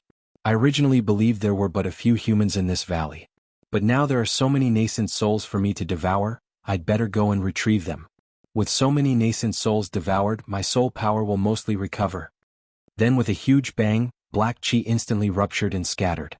Then a silhouette clad in black chi blurred as it shot towards Ancestor Linghu, leaving afterimages in his wake. Chapter 842. Sneak Attack. Ancestor Linghu's expression changed and without further thought, he pointed to the jade scepter.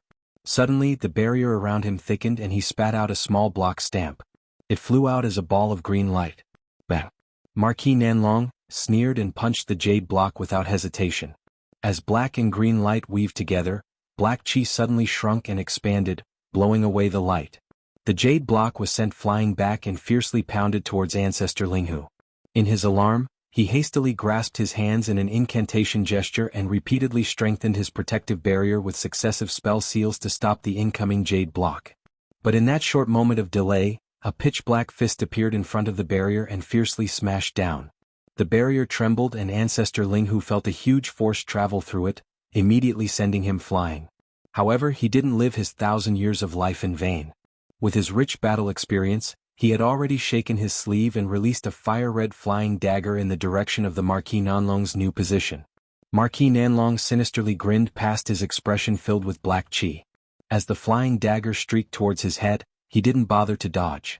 Rather, he took a breath and spat out a streak of black-red demon flame from his mouth. The flying dagger attempted to cut through the black-red flames but was instantly entangled. With several flashes of red light, the dagger groaned and was cleanly devoured by the flames, falling to the ground as a lump of spiritless iron. When Ancestor Linghu saw this, he felt a wave of shock. The dagger may have appeared ordinary, but it was in fact a famous treasure in the heavenly South Continent, the evil slaying blade. It a difficultly acquired treasure that was particularly effective against evil souls and spirits. Since it was clear to see that Marquis Nanlong had been possessed by a ferocious evil spirit, he decided to make use of this blade. While he didn't think it was enough to heavily injure Marquis Nanlong, it came as a massive shock for it to be destroyed with such casual disregard. As Ancestor Linghu turned pale from fright, the devil-possessed Marquis Nanlong pursued the old man before allowing him to regain his bearings. He leaned forward and his body suddenly folded and extended like a snake. His torso extended forward and pursued Ancestor Linghu, only to pound at his barrier once more. Shaken by another strike, Ancestor Linghu was sent flying once more. Marquis Nanlong strangely flickered his entire body in front of Ancestor Linghu and began to rain down punches upon him. Powerless to resist, he was struck like a sandbag. The jade scepter in his hand was undoubtedly a top-grade defensive ancient treasure. Although the dark green barrier continued to tremble, it remained steadfast underneath the immense force of these strikes. Even Marquis Nanlong let out a gasp of surprise, but he never once stopped pounding down. Fear completely overwhelmed Ancestor Linghu's mind. At that moment he found himself in the same situation as Lu Weiying. Every punch scattered most of the spiritual power he managed to condense in his body, preventing him from activating any further abilities and treasures. After a dozen or so punches, the Jade Scepter's barrier finally began to warp underneath the blows, causing Ancestor Linghu's heart to sink with fear. An evil grin appeared on Marquis Nanlong's face when he saw this. His body blurred and had one hand continue to pound down on the barrier while he held his other hand like a blade as if concentrating power into it in preparation for the lethal blow. Ancestor Linghu's complexion turned deathly pale. The barrier was finally cracking. He gritted his teeth and gripped onto an item he kept near his heart, preparing to stake it all for his life. But at that moment, a thick beam of rainbow light suddenly appeared and enveloped Marquis Nanlong inside of it. Marquis Nanlong originally didn't care for it, but when it touched his body, he suddenly felt his body grow heavy and his movements greatly slowed. Marquis Nanlong yelped in surprise and glanced in the direction of the beam of light. The white-clothed woman was holding an ancient mirror high in the air, the source of the beam of light. A harsh expression appeared on Marquis Nanlong's face when he saw this. With the white-clothed woman's interference, Ancestor Linghu was brought out of the pit of despair and immediately grabbed onto this chance at life. He gathered his magic power and escaped in a streak of light. In the blink of an eye, he reappeared at the white-clothed woman's side. Ancestor Linghu couldn't afford to offer his thanks for the time being. Instead, he clapped his hands together before raising them both and releasing over 10 flaming talismans from his hand, all of them shooting to Marquis Nanlong, who was trapped in the rainbow light. The talismans arrived above Marquis Nanlong and ruptured in succession under Ancestor Linghu's command. Rumbles continuously sounded out as scarlet flames enveloped him. Marquis Nanlong spouted out a breath of black chi to protect himself from the scarlet flames pouring around him. Ancestor Linghu obviously didn't believe that this was enough to kill him. He promptly formed an incantation gesture and took out a majestic white trident. It shrunk before shooting out in an attack. The white-clothed woman also took action during this time. With one hand holding the mirror and keeping Marquis Nanlong restrained, she summoned 2 flying swords with the other. They shot towards him as a black and a white streak. As the battle raged on, no words were said. But then rainbow light flashed below nearby. Han Li frowned and asked the monarch of soul divergence, "Is that thing possessing Marquis Nanlong one of those elder devils you mentioned?" With a trace of schadenfreude, he replied, "Apart from an elder devil, what else could be so vicious?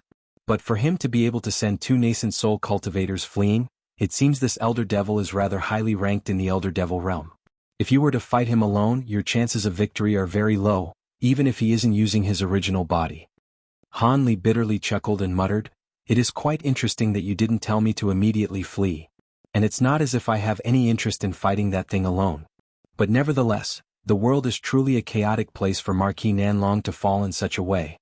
The monarch of soul divergence snorted and said, "With regards to cultivation alone, even 4 of you wouldn't stand a chance against an elder devil with a possessed body. But with your various treasures and techniques, your chances are quite good. You even have divine devilbane lightning.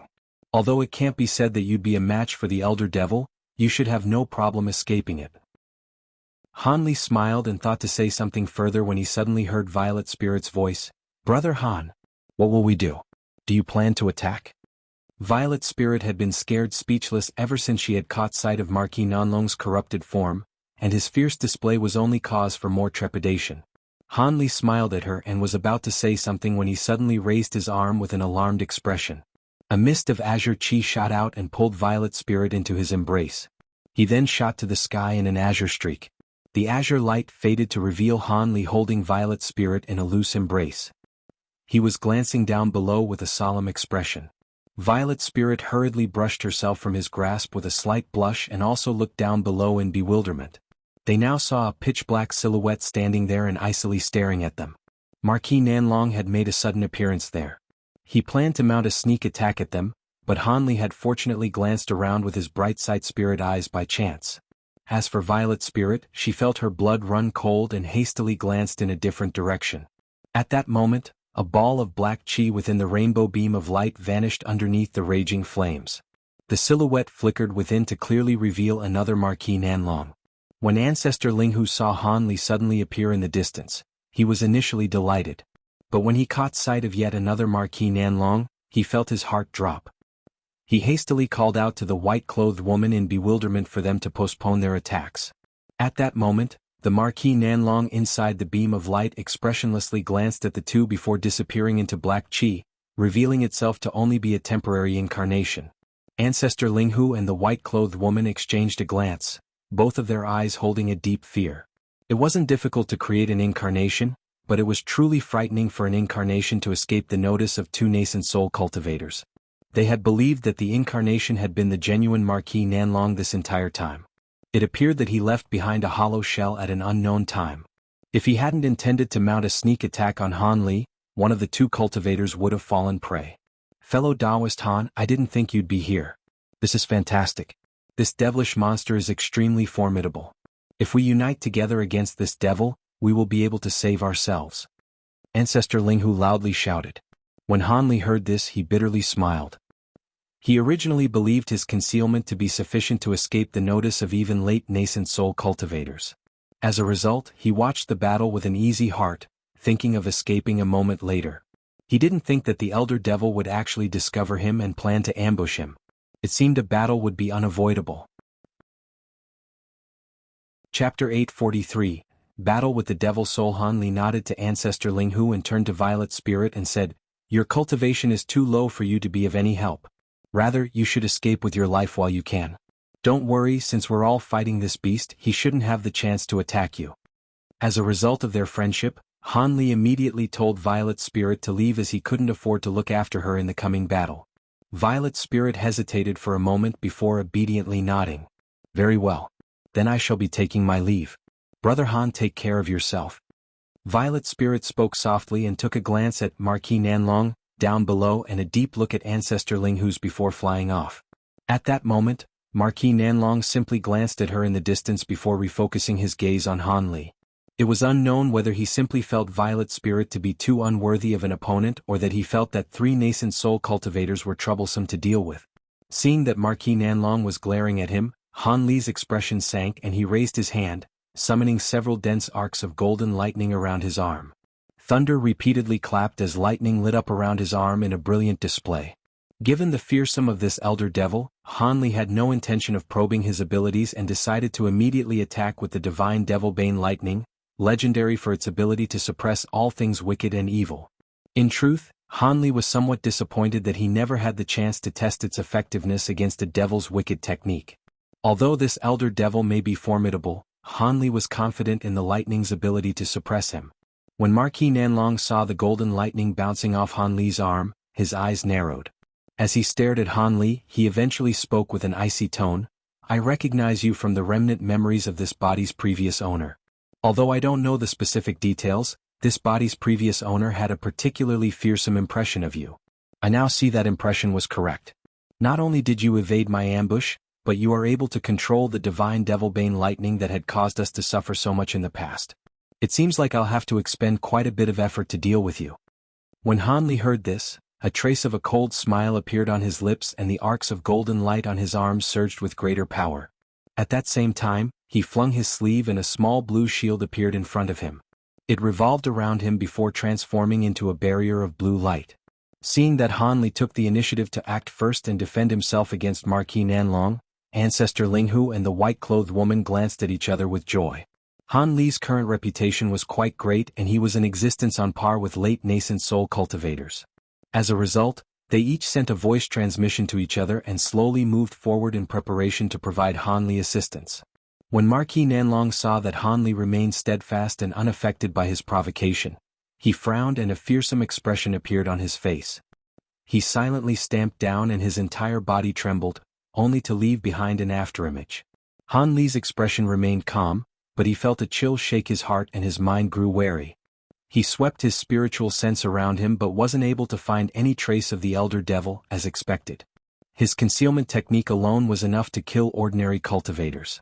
With that thought, Han Li narrowed his eyes and blue light flickered from his eyes, activating the bright sight spirit eyes with practiced ease. Then he suddenly raised his arm and released a bolt of golden lightning. It was targeted at an empty area and transformed into a net of rumbling lightning just before it struck.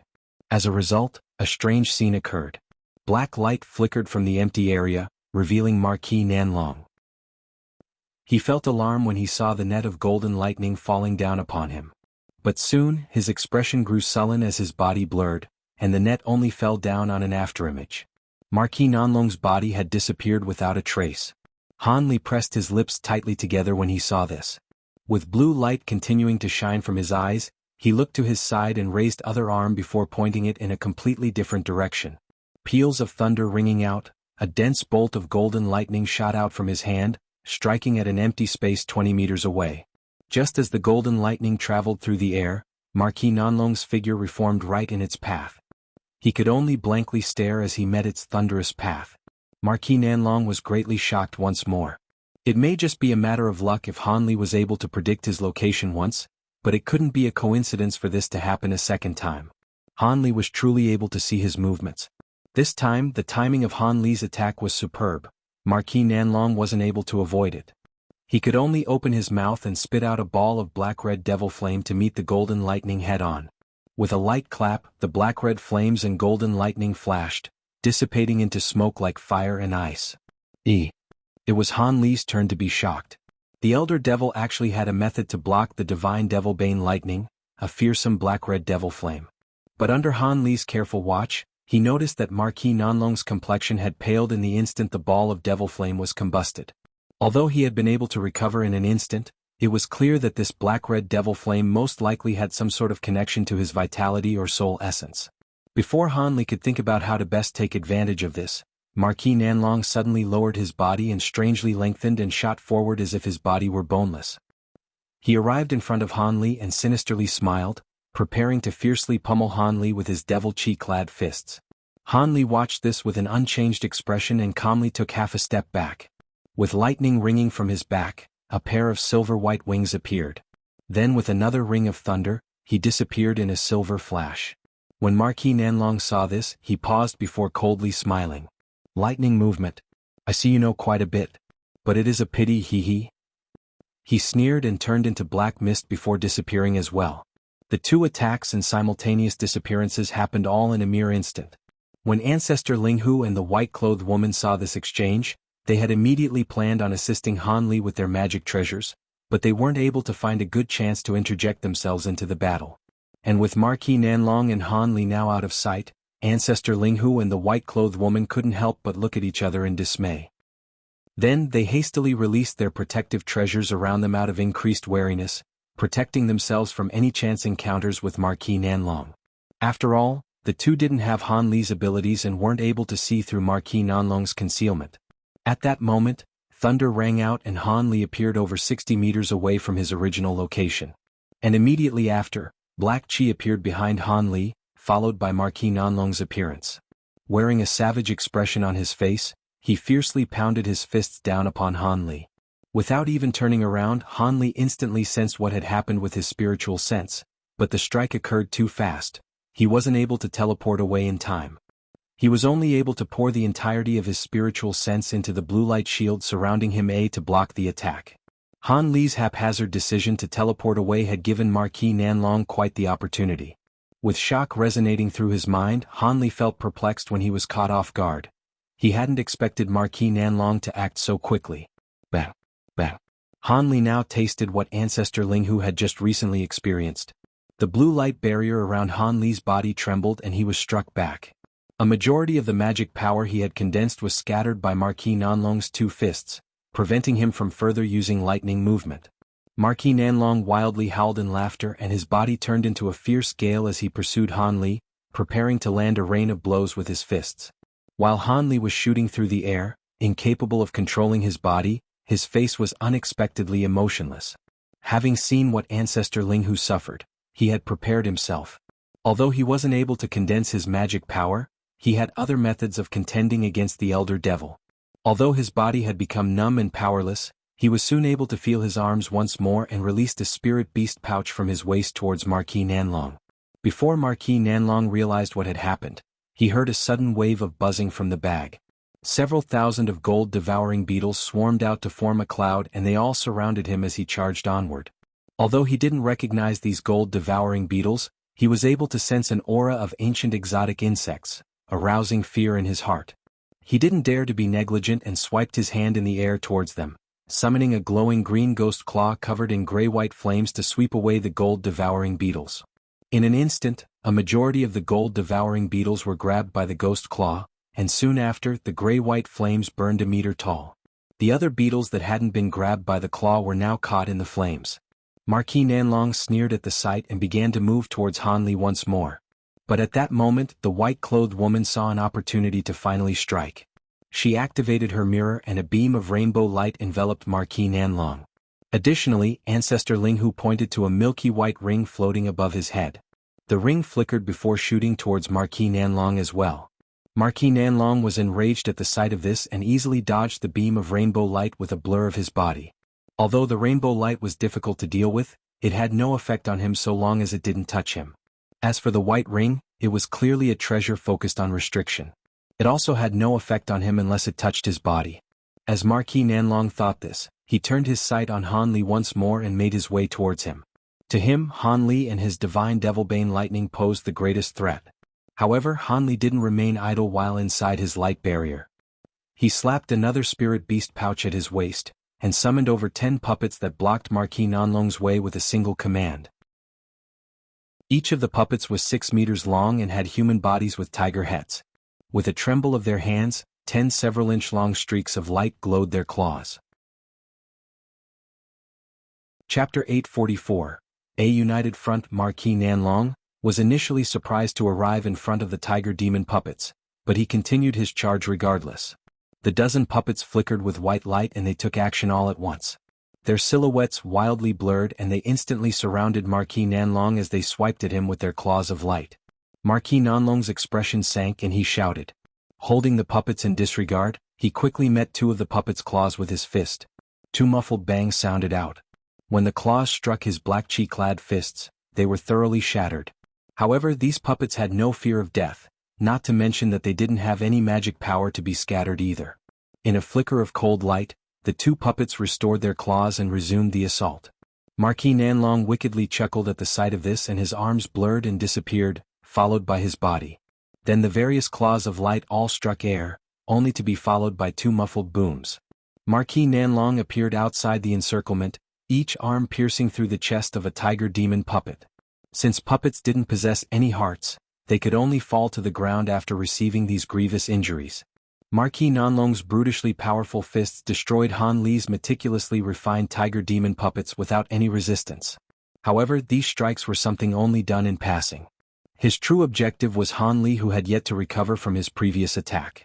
As a result, he rushed past the remaining puppets and appeared before Han Li in an instant, launching another fist at him.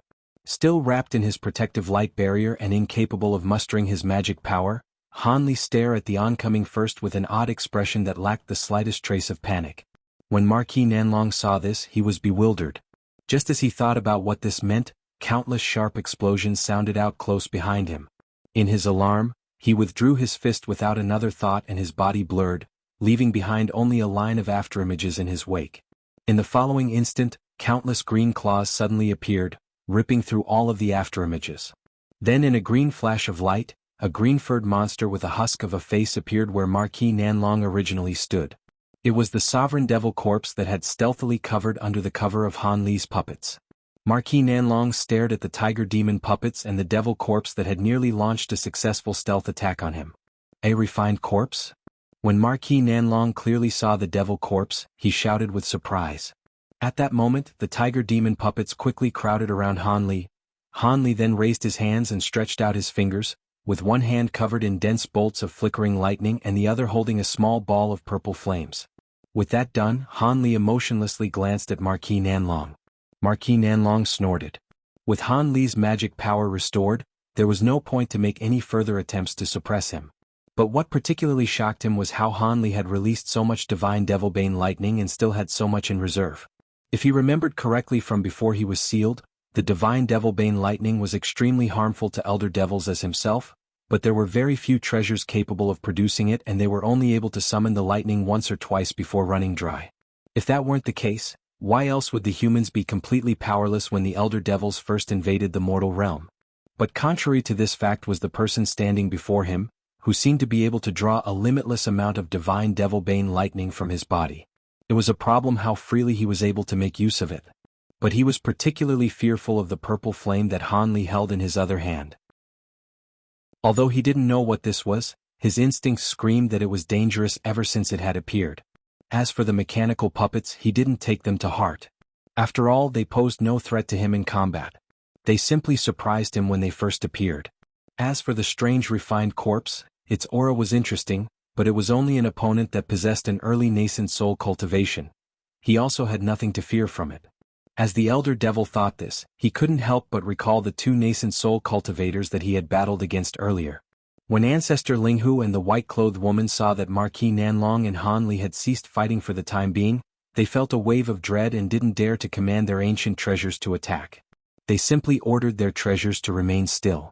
As for Ancestor Linghu's ring, it had shrunk and began to hum as it floated in the air. At that moment, a series of explosions sounded out and Marquis Nanlong turned to look at their source in surprise. He saw that the ball of gray-white flame rupture in the air. A cloud of golden beetles emerged from the flames unscathed. And with the flames gone, the glowing green ghost claw had disappeared alongside them. Marquis Nanlong's expression turned gloomy at the sight of this. Having escaped their prison, the golden beetle cloud immediately rushed towards Han Li. After a moment of silence, Marquis Nanlong wore a savage expression and said, "I didn't expect that your abilities were so vast. Fishing your nascent soul with ordinary means is rather inconvenient. Since this is the case, I'll have to regretfully kill you. Additionally, this body has already reached the end of its usefulness, so it is no matter even if it ruins." He then took a deep breath and emitted black devilish chi from his body. At that same time, the sounds of breaking bones could be heard from his body. Following this, his body grew a meter taller, and his neck and shoulders began to warp with protrusions as if something were about to emerge from them. As soon as Han Li saw this, he immediately reacted and waved his arms. From one hand, several arcs of golden lightning fused together and pounced forward in the form of a golden python. From the other hand shot out an ordinary ball of purple flame. At that same time, Han Li released a muffled cry, commanding the gold-devouring beetles to fly forward. As for the Sovereign Devil Corpse and the Tiger Demon puppets, they remained in place to guard against any sneak attacks. To the side, Ancestor Linghu and the white-clothed woman glanced at each other before pointing at their treasures and activated them. Suddenly, a beam of rainbow light shot out, arriving a step faster than Han Li's attacks. As for the milky white ring, it grew to 3 meters in size and moved to cover Marquis Nanlong. Having suffered from the Elder Devil's strange techniques, they couldn't allow him to successfully pull off another or they would face even greater danger. Marquis Nanlong was completely unfazed when he saw these oncoming attacks. Rather, the rainbow light completely disappeared when it touched the black chi that covered his body as if it were being absorbed. At that moment, the golden lightning python, the purple fireball, and the huge white ring simultaneously struck Marquis Nanlong. The gold-devouring beetles were lagging somewhat behind, but they were on the way to attack regardless. As for the other attacks, Marquis Nanlong was unwilling to receive them and the black chi surrounding his body trembled before instantly shooting out at great speed, carrying him along with it. This 10-meter-wide ball of black chi protected him as it flickered through the air.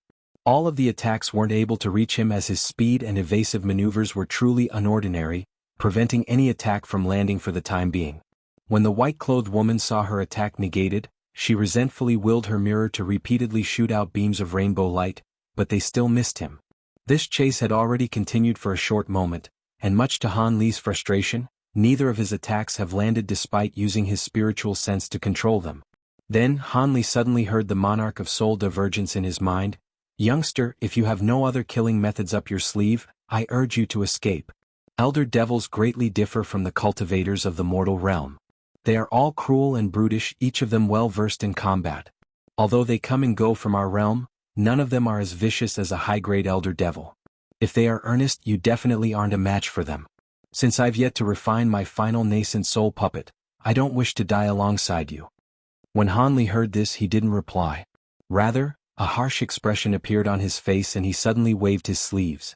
In the blink of an eye, a clear ring sounded out and several tens of small golden swords flew out, each taking the form of a foot-long golden streak of light. They then spiraled away and fluttered through the air under Han Li's command. Han Li expressionlessly struck his swords with several streaks of spell seals and had them all tremble several times, before forming over 100 identical copies of themselves in a display of blinding radiance.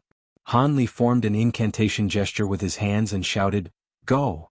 The sword lights simultaneously rang and trembled before disappearing from sight. In an instant, Han Li had laid down the Orit sword formation in front of him. The monarch of soul divergence yelped in alarm and he leisurely said, "A sword formation? You still had techniques you haven't yet used?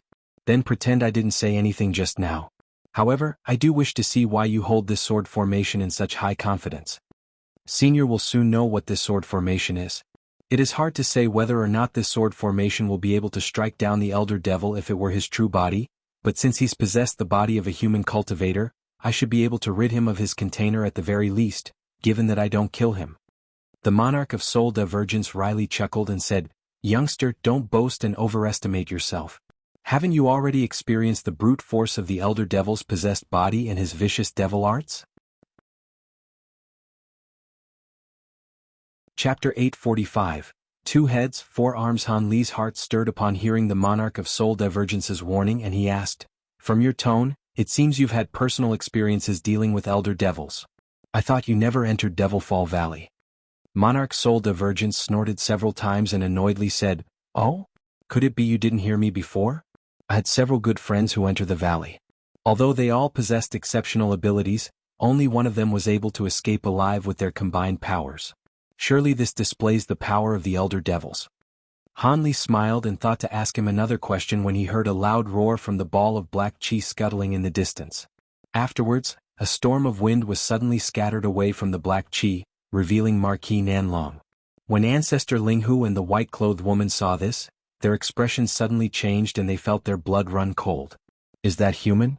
They saw Marquis Nanlong emerge with 2 heads, one head in the front of the neck and the other smaller in the back, both of them possessing a malevolent appearance. They saw 4 devilish arms from his shoulders, all of them long enough to reach below his knees. The head in front had purple scales covering its face and a several inches long white horn jutting out from its forehead. However, his nose, eyes and other facial features were the same as before. The smaller head on his back appeared completely like that of a demon ghost. Although this head was also horned and scaled, it had a fearsome appearance, and when it opened its jet-black lips, a foot-long black-red pointed tongue unfolded itself. It then pulled back as if it were the tongue of a snake. But what was even more frightening was how the head's eyes had become narrow slits that glowed with silver light. Whenever its eyes moved, it gave an inhuman feeling of unease. Not only his head but the rest of his body was also densely covered in purple scales. His 4 long arms also had long bone-like nails jutting out from each of his fingertips. When he brought them together, they all shined with silver light and appeared incredibly sharp. Although Ancestor Linghu and the white-clothed woman felt their hearts tremble at the sight of this new fearsome form, given their rich experience as nascent soul cultivators, they didn't allow themselves to be overwhelmed with fear. Instead, when they saw the elder devil remain still in place, they both pointed at their treasures and commanded them to attack. A beam of rainbow light flashed out and enveloped the elder devil inside of it. Delighted, Ancestor Linghu took this chance to order his huge white ring to also cover him. When the elder devil saw this, the expression of his front head remained blank as if it were dead, but the expression of his rear head sneered. The huge ring flashed and directly fell onto the elder devil's head. The devil's 4 arms then glowed with purple light and rose from the rainbow light, firmly grabbing the huge ring before it managed to trap him, preventing it from moving an inch further. Ancestor Linghu was shocked and he hastily cast a spell technique. The ring brilliantly shined with light and attempted to break free, but the 4 arms held firm as if they were made of metal. The elder devil's rear head sneered and it opened its mouth, spitting out a ball of pitch-black liquid at the huge ring. When the ring was drenched in the black liquid, it suddenly cried out and its spiritual light scattered and flickered with demonic black light. My young fused ring? Ancestor Linghu shouted out in alarm. In the instant the ring lost its light, he felt his mental connection with the treasure severed and his complexion grew pale. The elder devil had a method to corrupt and destroy ancient treasures. The direction that he flew in was where the roar had originated. In his amazement, Han Li hesitated and extended his finger, ordering the golden lightning, beetles and purple flames to halt for the time being. He then glanced at the elder devil far in the distance with various changed expressions. If he remembered correctly, this roar along with the astonishing wave of chi not long before originated in the direction of a location marked on the map of Devilfall Valley. Could it be that something massive had occurred there? The elder devil even flew away so quickly and emitted a shriek in response. Could it be that another elder devil has appeared? As these thoughts all surged in Han Li's mind, he remained still in place with a pensive expression. Ancestor Linghu and the white-robed woman were greatly relieved to see that the elder devil had taken off and their attitudes relaxed. Ever since the white-clothed woman saw that her status light mirror was no longer capable of restraining the transformed elder devil, she had been filled with dread. Although Ancestor Linghu felt some regret over his lost magic treasure, he was still able to preserve his life and felt quite lucky as a result. If it weren't for Han Li's timely appearance, he and the great elder of the masked moon sect would have faced destruction. Originally, they had entered the valley with a good friend of theirs, but the possessed Marquis Nanlong had drawn out his nascent soul and consumed it. Now that the elder devil had flown far away and wouldn't return, Ancestor Linghu and the white-clothed man exchanged glances before eventually deciding to draw closer to Han Li. As his recent display of magnificent abilities had left them speechless, they found it inappropriate to leave without having a word with him. Ancestor Linghu saluted him and respectfully said, "Fellow Taoist Han, I must thank you for saving me or I would have perished." He then turned his eyes to the tiger puppets at his side and the sovereign devil corpse which was emitting icy chi. He then inwardly sighed and felt a trace of envy. Han Li was so young but he managed to acquire so many treasures and abilities. His future path of cultivation was immeasurable. His past agreement with Han Li to assist Yellow Maple Valley was now proven to be correct. So long as he takes action, Yellow Maple Valley will be safe from calamity for the next 1,000 of years. As for Nangong Wan's senior martial sister, she forced a smile despite their previous quarrel and said, "Many thanks for fellow Taoist's kindness." In contrast to her expression, her tone was indifferent.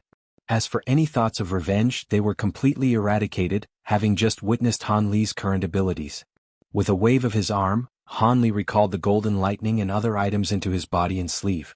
Then he calmly said, "I didn't save your lives out of kindness, I was only defending myself. Now what do you plan to do? Would you be interested in taking a look over there?" Ancestor Linghu immediately shook his head and said, "Fellow Taoist Han must be joking. That thing is so formidable, only a late nascent soul stage cultivator could contend against it. We will not be following it."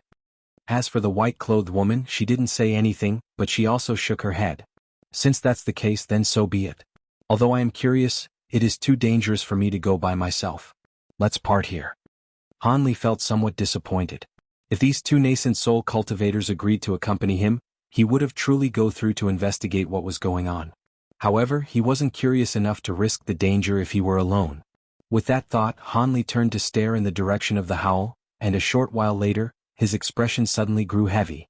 When Ancestor Linghu saw this, he hastily asked with alarm, "Has something happened?"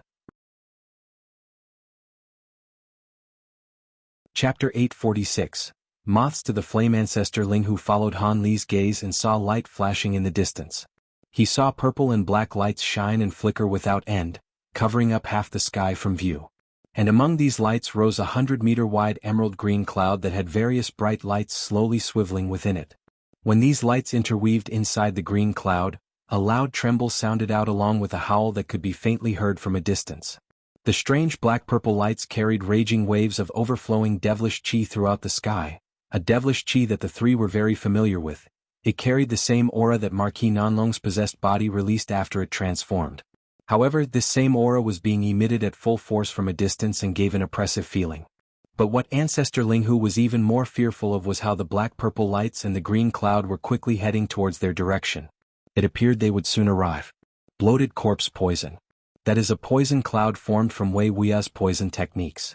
It is capable of killing any cultivator that touch it. I've seen him use this before. The white-clothed woman's face lit up when she saw the green poisonous cloud. When Han Li and Ancestor Linghu heard this, they exchanged glances with an odd expression, but both of their eyes seemed to contain a deep dread. Although the power of this green cloud was vast, it was clearly inferior to that of the black-purple streaks of light.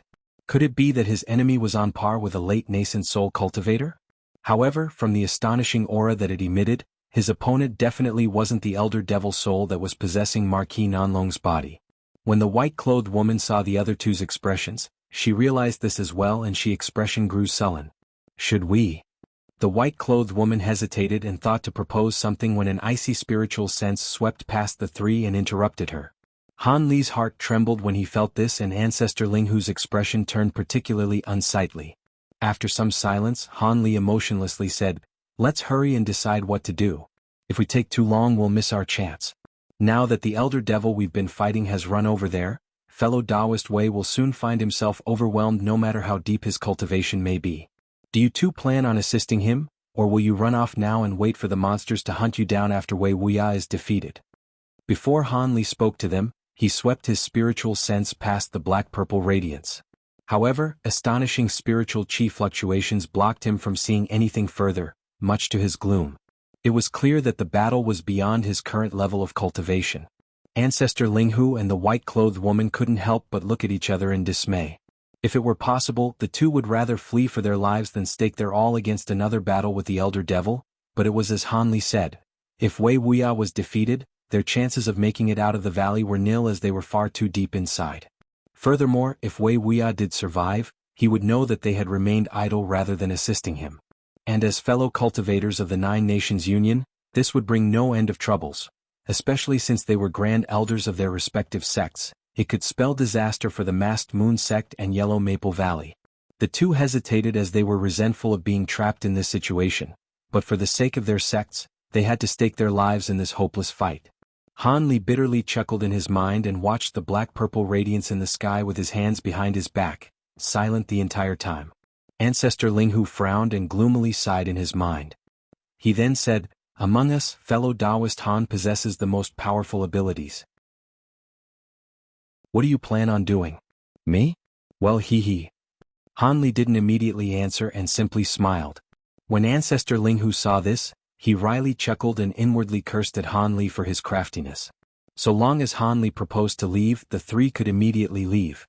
And if Wei Wuya later investigated this, he and the white-clothed woman could blame the matter on Han Li. As Ancestor Linghu was trying to find a way to deal with this awkward situation, Han Li suddenly yelped, There are also cultivators nearby. But this comes as no surprise. Given how loud the noise was, it would have attracted cultivators within several thousands of kilometers here. When Ancestor Linghu and the white-clothed woman heard this, they hurriedly followed Han Li's gaze and found that on the other side of the battle, a group of cultivators were flying towards the green cloud and strange radiance. How can it be them? Why have they come to such a dangerous area?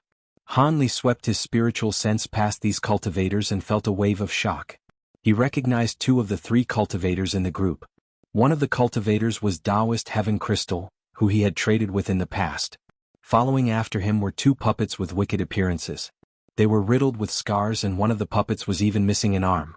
The other person he recognized was a silver-haired old man, Han Li's senior martial brother Cheng. As for the last person, it was the unfamiliar old man that had entered the valley with his senior martial brother Cheng. The third cultivator that was supposed to be with them was missing. Presumably, something had happened to him. After recognizing these men, Han Li's expression turned gloomy. It seemed these cultivators were attracted by the fearsome battle. Perhaps they had mistakenly believed that it was between cultivators fighting over a rare treasure.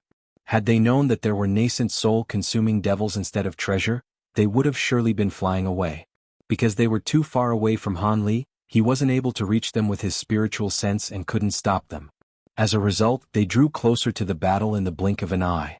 Wei Wuya would surely be interested in dragging them into the fray and force them to share the pressure, putting the newly arrived cultivators in danger. Han Li didn't care for the others, but his senior martial brother Cheng had treated him with kindness at the Drifting Cloud sect and he couldn't stand by as he watched him die. It seemed he'd have to involve himself as well. Helpless, Han Li's original plans fizzled. He had intended to wait and see how the battle turned out before deciding to either involve himself or slip away. If Wei Wuya was only at a slight disadvantage, he would naturally be willing to tangle with the Elder Devils. After all, as a fellow human, he didn't wish for the Elder Devils to turn Devilfall Valley into a slaughtering grounds and have the cultivators' souls devoured. Fortunately, he possessed a top-grade protective ancient treasure and allowed them to all make it through without any damage. Afterwards, another wave of astonishing spiritual chi fluctuations stirred in the distance, and he immediately recalled the cultivator who stole away the spirit kindle fruits while flying forward with his disciples with insuppressible impatience burned in his heart.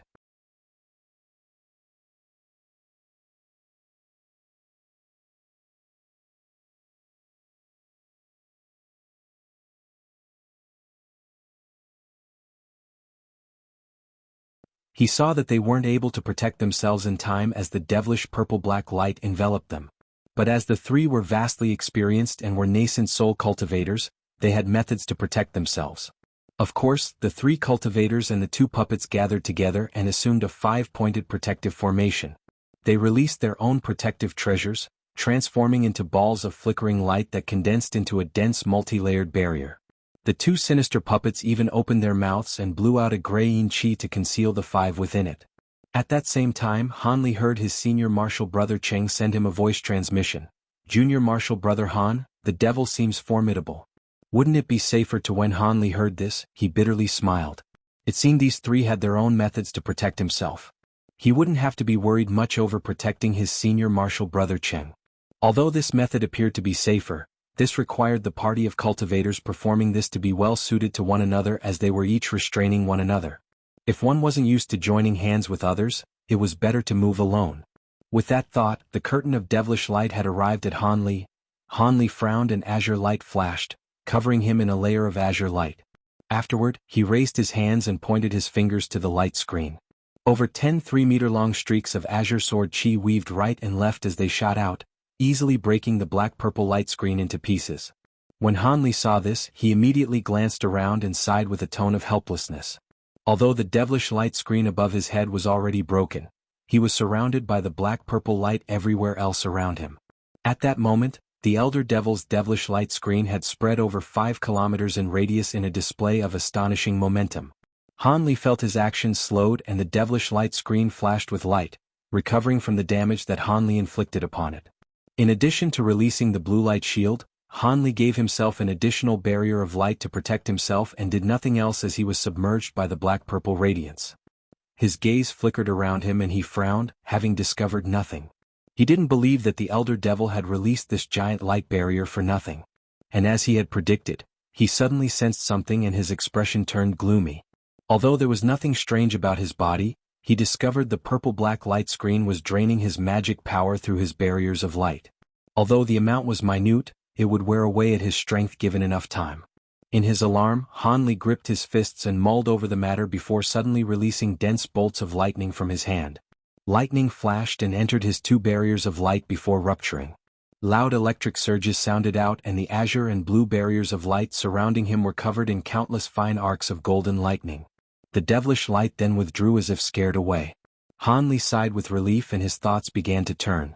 The sovereign devil corpse and his puppets then moved forward as he was escorted in the middle. The huge tortoise puppets began to condense icy chi and produce huge translucent ice spikes from his back.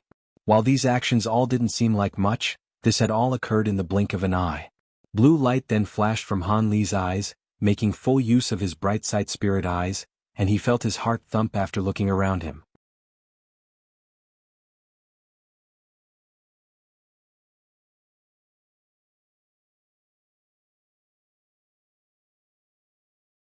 Chapter 850. Reappearance of the Devil Sword. The 2-headed Elder Devil sinisterly laughed and his body disappeared in a blur of wind. The sovereign devil corpse who stood motionlessness in front of Hanli suddenly snarled and its arms suddenly moved, releasing countless green streaks with its claws in front of it. Black light flickered and the Elder Devil appeared in front of the barrage of green claw streaks. A harsh expression appeared on the devil's ghost face and he swept one of his arms. Sudden the green streaks suddenly grew denser and the striking sounds of the claws tearing through wind erupted in front of the devil. When the 2 sides made contacted, black light easily tore apart the green streaks and his arm had strangely grown a meter longer as he pierced his hand into the sovereign devil corpse as if it were made of metal. He withdrew his fingers and left behind a bloody bowl-sized hole that gushed out with putrid black blood. While this wound would prove lethal to ordinary cultivators, to a cadaver demon, this merely caused for pain. It only served to stir it into a violent rage. Not only did it not retreat, but 3-meter-long spikes suddenly emerged from its arm, piercing towards the Elder Devil. The devil's soul yelped in surprise as the sovereign devil corpse was far more tenacious than he had expected and the newly appeared spikes had astonished him. But soon the devil sneered and 2 of his arms blurred towards his chest. As soon as the 3 spikes emerged, they were firmly caught by his hands clad in jet black armor. And with an evil grin on his face, he squeezed his hand and began to twist the spikes. Before the sovereign devil corpse's claws were split into 2, a tricolored insect cloud suddenly appeared and swarmed around the devil. This astonishing development at such a close distance had greatly shocked the Elder Devil despite the devilish arts he had employed around him. Just as the insect cloud was cover him, a fierce expression appeared on the devil's face. He suddenly opened his mouth and spat out black waves to sweep up the tricolored beetle cloud in front of him. A strange scene resulted from this. The black waves swept across the black-tainted gold-devouring beetles and they were slowed down in the slightest. They merely released muffled bangs and ruptured one by one, filling the air with bloody bits. This was to be expected. Black-tainted gold-devouring beetles were nowhere as durable as the purely golden beetles, and the strengthened Elder Devil's devilish sound waves destroyed them completely. Then the sovereign devil corpse raised its other hand. The devil's expression grimaced in impatience and he blurred from sight once more, suddenly appearing behind the sovereign devil corpse and easily punched forward with his jet black hand. These actions appeared slow, but just as the corpse puppet turned around, the fist had met its face. In that same moment, foot-long jet-black spikes of bone shot out from the fist and pierced through the corpse puppet's head. It trembled before completely ceasing its movements. The elder devil sinister smiled and black flames suddenly spread across from the spikes of bone. He then pulled out the bone spikes and the corpse puppet swayed several times before falling to the ground, completely covered in black flames. The devil then charged into the gold-devouring beetles and began to swipe with the spikes emerging from his fist. When Han Li saw the elder devil arrive near him and his sovereign devil corpse charge to meet him, he instantly thought to retreat and increase the distance between them. At that same time he pointed to all of the golden sword lights that were revolving around him and launched a successive series of spell seals at the swords, creating a golden wave formed from layers upon layers of sword afterimages.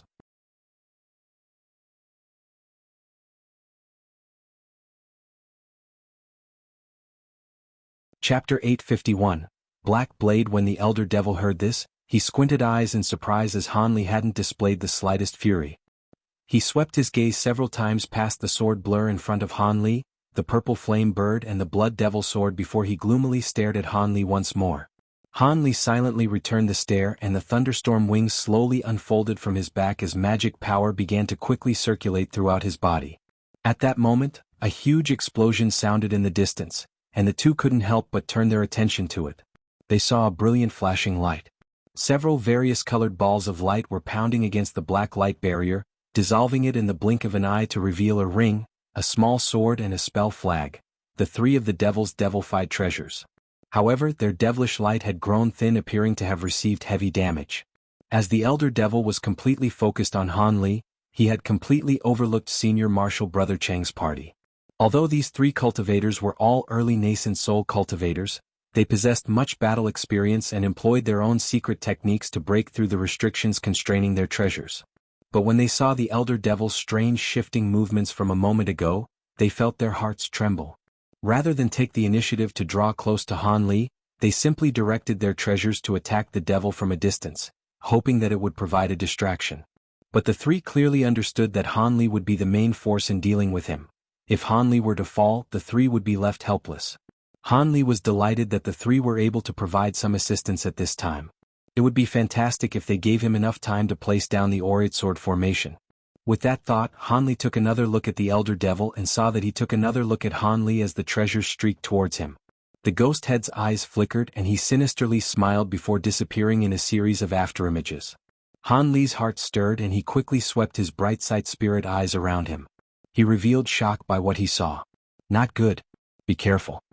Han Li shouted and immediately commanded his huge tortoise puppets to successive shoot beams of blue light near senior martial brother Chang's party. The three were terrified and could only bitterly curse once they realized the elder devil abandoned his fight with Han Li for the time being and was heading for them.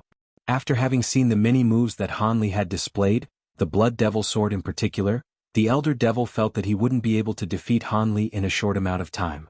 Since the harassment from the three other cultivators would only serve to make things more troublesome, he decided to change course and get rid of the minor hindrance before dealing with his main opponent.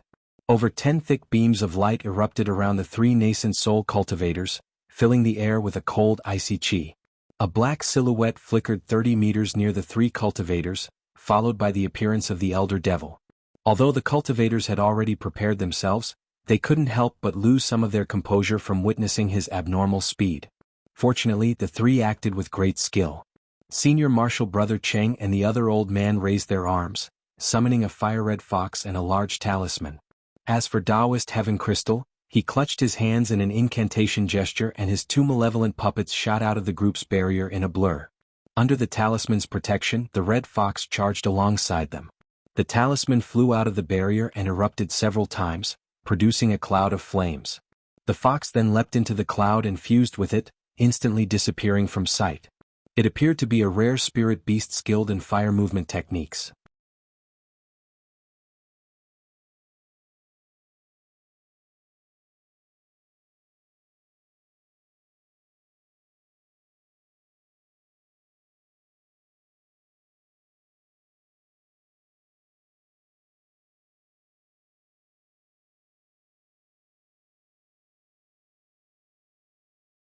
As the flood dragon's roar faded away, its image spiraled once in the air before disappearing into Han Li's back.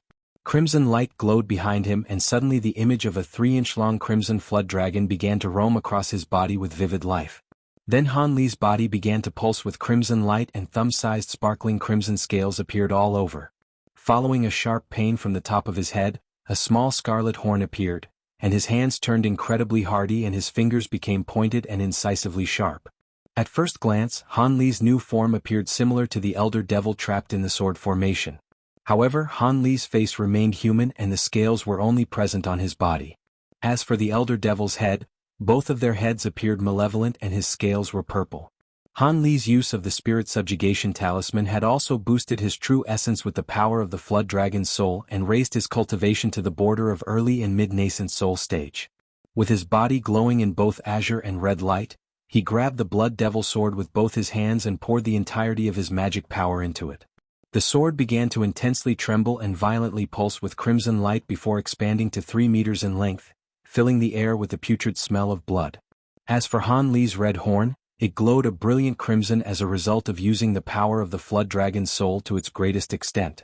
With the minor elder devil trapped inside the sword formation, Han Li had resolved himself to prevent the main elder devil from rescuing his counterpart and fusing into one to bring forth an even greater adversary. But with the main devil's speed, he would arrive before the sword formation closed in on the minor devil and finished him off.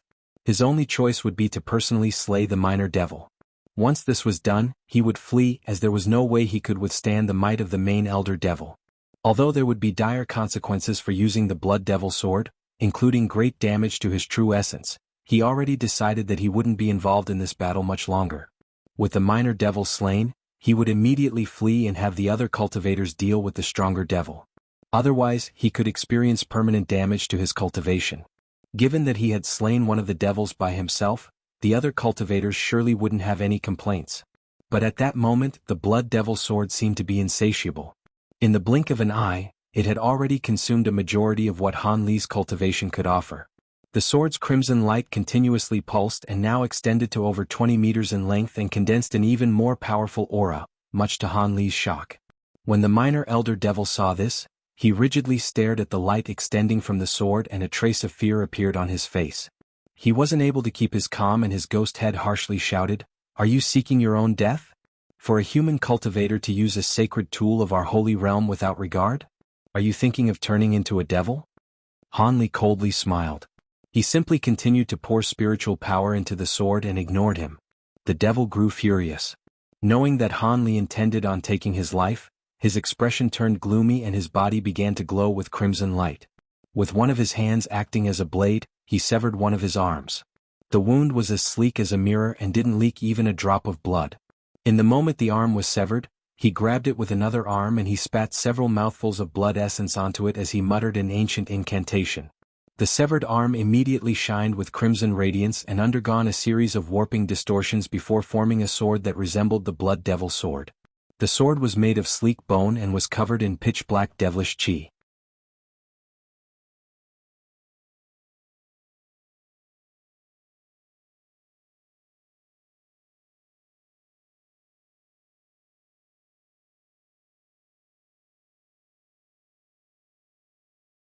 The monarch of soul divergence yelped in alarm.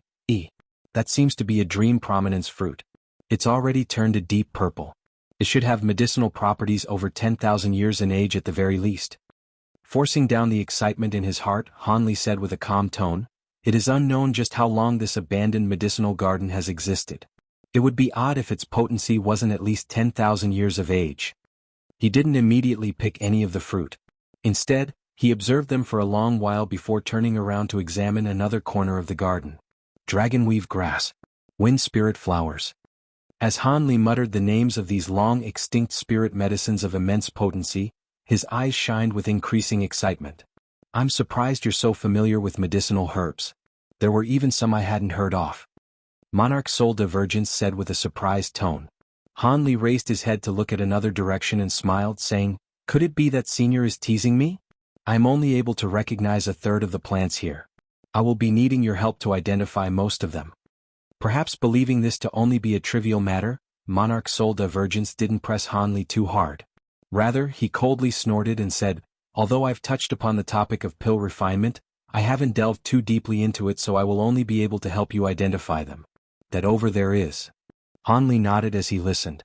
Then he summoned a faint green jade slip into his hand and immersed his spiritual sense into it, staying still as if probing it. Monarch Soul Divergence tactfully kept silent as Hanli did this. After the time it took to finish a meal, Hanli withdrew his spiritual sense from the jade slip, wearing a pensive expression. This jade slip was given to Hanli by the Drifting Cloud Sex Cultivator Song and recorded many ancient spirit medicines and pill formulas. He was relying on it to recognize many of the spirit medicines in the garden. After Hanli looked through it, he spotted 2 ancient pill formulas that he was able to immediately refine. It used a few of the ancient spirit herbs that he had found inside the garden along with a few of the materials he had received in exchange for the copper lantern from the battle at the border. With these ingredients, he barely had enough materials to create the so-called fuchsia cloud pill. According to the pill formula, it was a cultivation progression pill that was rare even in times of antiquity. Its medicinal power was excessive for an early nascent soul cultivator like Han and was more appropriate for a mid-nascent soul cultivator. If Hanli were to take it, a portion of its medicinal strength would be wasted and his meridians would swell until they tore, arousing intense pain. There was also another pill by the name of the Snow Soul Pill that he had high hopes for refining. However, he was still missing a few precious ingredients to refine it and would have to find them in the outside world.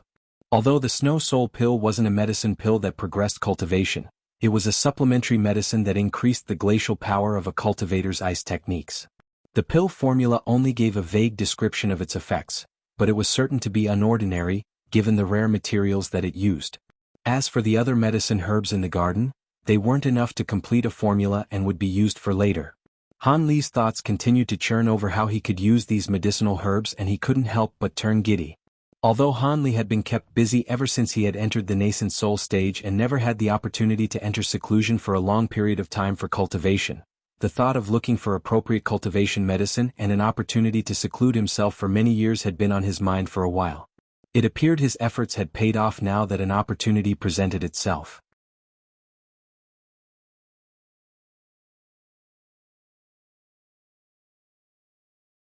As the spatial dimension wasn't very tall, Hanli quickly arrived at its top where he only saw gray mist. Then he floated in the air and channeled the entirety of his magic power into his eyes, causing them to twinkle with blue light. With the bright sight spirit eyes, the clouds turned a faint blue and Hanli was able to make out a faint silver screen motionlessly floating above the clouds. Could that be the restriction placed down by the spirit realm cultivators? Hanli's heart stirred and he raised his hand, releasing a ball of blue light into the clouds.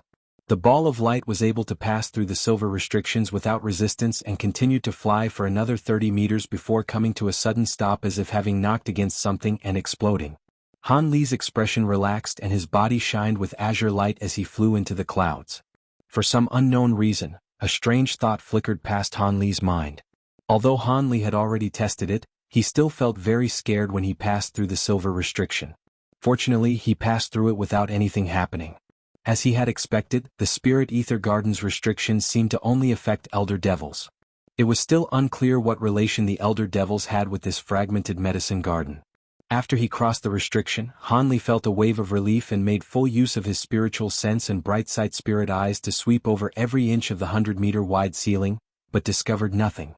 Having calmed down from his joy of acquiring the medicinal herbs, Hanli knew that he had encountered a huge problem. He looked down at the sparkling silver screen restriction and hesitated before deciding to leave it alone for the time being. The overwhelming power of the silver flames were still fresh in his memory and he didn't wish to provoke a life-ending danger. Hanli examined the sky 2 more times and sighed.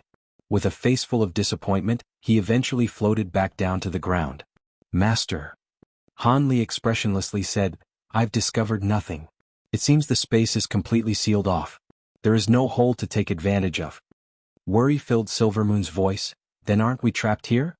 We would need the ability to tear through space, an ability only deity transformation stage cultivators possess." When Hanli heard this, his frown only grew tenser. Suddenly, his eyes flickered and he walked over to one of the space's walls. Silvermoon blankly stared before following after him. When Hanli arrived about 10 meters away from the wall, his sleeves trembled without another word, releasing tens of flying swords and golden streaks. Then he struck them with spell seals and condensed them into a 3-meter-long golden sword above his head. He raised his hand and pointed at the sword. In a peal of thunder, golden lightning arced from the sword and struck the wall. He opened his mouth and spat out a sliver of purple flame. It struck the sword's body, and purple flames and golden light intertwined, increasing its might with successive chains of thunder. Han Li softly shouted, and the huge sword began to revolve in the air.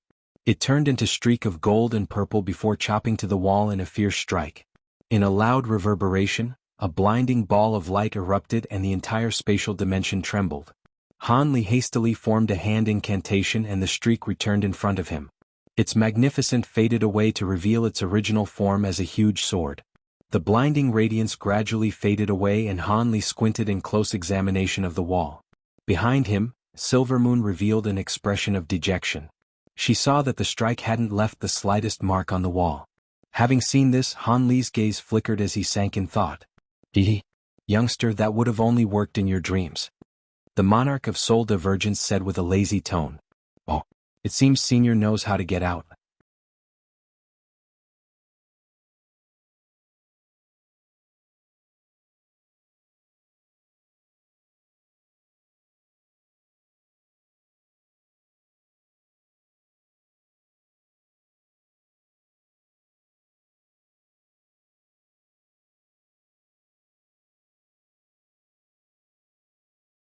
When Han Li heard this, he was completely shocked. The combined forces of 3 late nascent soul cultivators weren't able to prevail over the Elder Devil in a short amount of time. It seemed the Elder Devil's restored power was similar to a cultivator at the deity transformation stage. Was the devil killed in the battle? Han Li calmly asked. This is unclear to us. There are those that said that the devil had used some inconceivable technique to escape the cultivators that besieged it, but since this junior's clan is limited in power, we weren't able to find the truth of the matter. But either way, ever since that battle, no trace of the devil has been found in the heavenly south. Perhaps it has perished in both body and soul. Perished in body and soul? Han Li stroked his chin, but after some thought he felt doubtful of this. If they had truly killed the devil, these grand cultivators definitely wouldn't have concealed it. It was most likely something strange happened and they were trying to conceal the truth. However, given how odd the information was, it could be that the devil suffered heavy injuries in the battle and was forced to escape and recover, or that he escaped from the heavenly south entirely. After some thought, Han Li felt that this was possible. For the time being, since he wasn't able to make a judgment on this matter now, he flung the matter to the back of his mind. Fellow Taoist Huang, has anything else happened since Devilfall Valley? With some thought, Huang Yuanming said, there are a few things that have happened in the past few years, and while they can't be compared to the matter of Devilfall Valley and the freed devil, they are all worthy of attention. Not long after the devil disappeared, a strange whirlpool appeared in the endless sea that borders the state of Shi. The whirlpool released a large quantity of spiritual qi and began to purify the nearby water. Additionally, 7 small islands have emerged around the whirlpool. Each of these islands emits an astonishing spiritual qi as a result of all of them possessing a rare top-grade spirit vein. The 3 great heavenly south cultivators even conducted a meeting over the ownership of the island, which involved many sections. Eventually, the small islands were divided amongst 7 large sections. The whirlpool was reported to be unmeasurably deep. There were many cultivators that thought to investigate it, but they found the pressure of the whirlpool to be too strong. I heard that Master Sunreach of the 3 great heavenly south cultivators attempted to investigate it as well, but after sinking 10 kilometers deep, he wasn't able to further endure the pressure and had to return. A great whirlpool? Something like that appeared? Han Li revealed surprise and spoke with astonishment. How could this junior dare to deceive you? News of this spread several years ago. If Senior were to ask any others, I'm sure he'll know it to be true. Huang Yuanming replied with a smile. Han Li nodded and felt that the matter was quite interesting. He then asked him about other matters, particularly with regard to the movements of the Mulan tribes and the righteous and devilish Daos. Huang Yuanming answered to the best of his ability, with the other 2 old men occasionally interrupting him with additional details. Not long after, Han Li listened to what had happened over the past years and felt at ease. Apart from the whirlpool and elder devil, the other significant events were the appearance of spirit medicines and treasures or a war against cultivation sections. This news meant little to Han Li, but he continued to listen to the 3 regardless. As for anything to do with the Drifting Cloud sect, Han Li hadn't bothered to ask. After all, this place was too far away from the state of Shi. This small clan wouldn't know very specific details about it.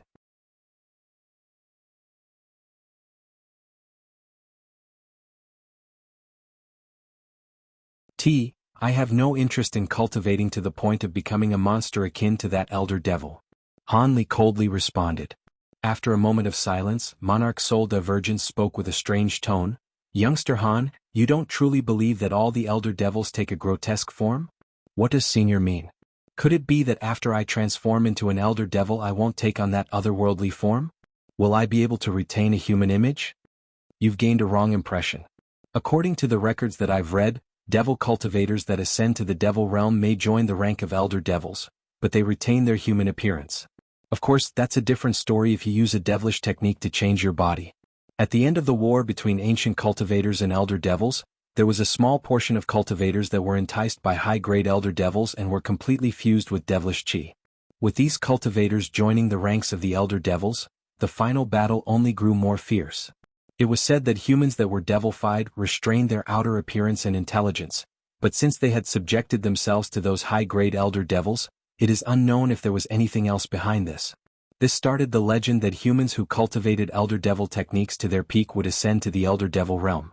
There are two types of elder devils that can take on fantastical and grotesque shapes. One type are peak existences that originated from the elder devil realm known as divine ancestors.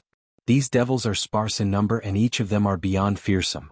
There are even a few cultivators that practice some elder devil arts and repeatedly call out to the names of these divine ancestors to take in their devilish chi for cultivation.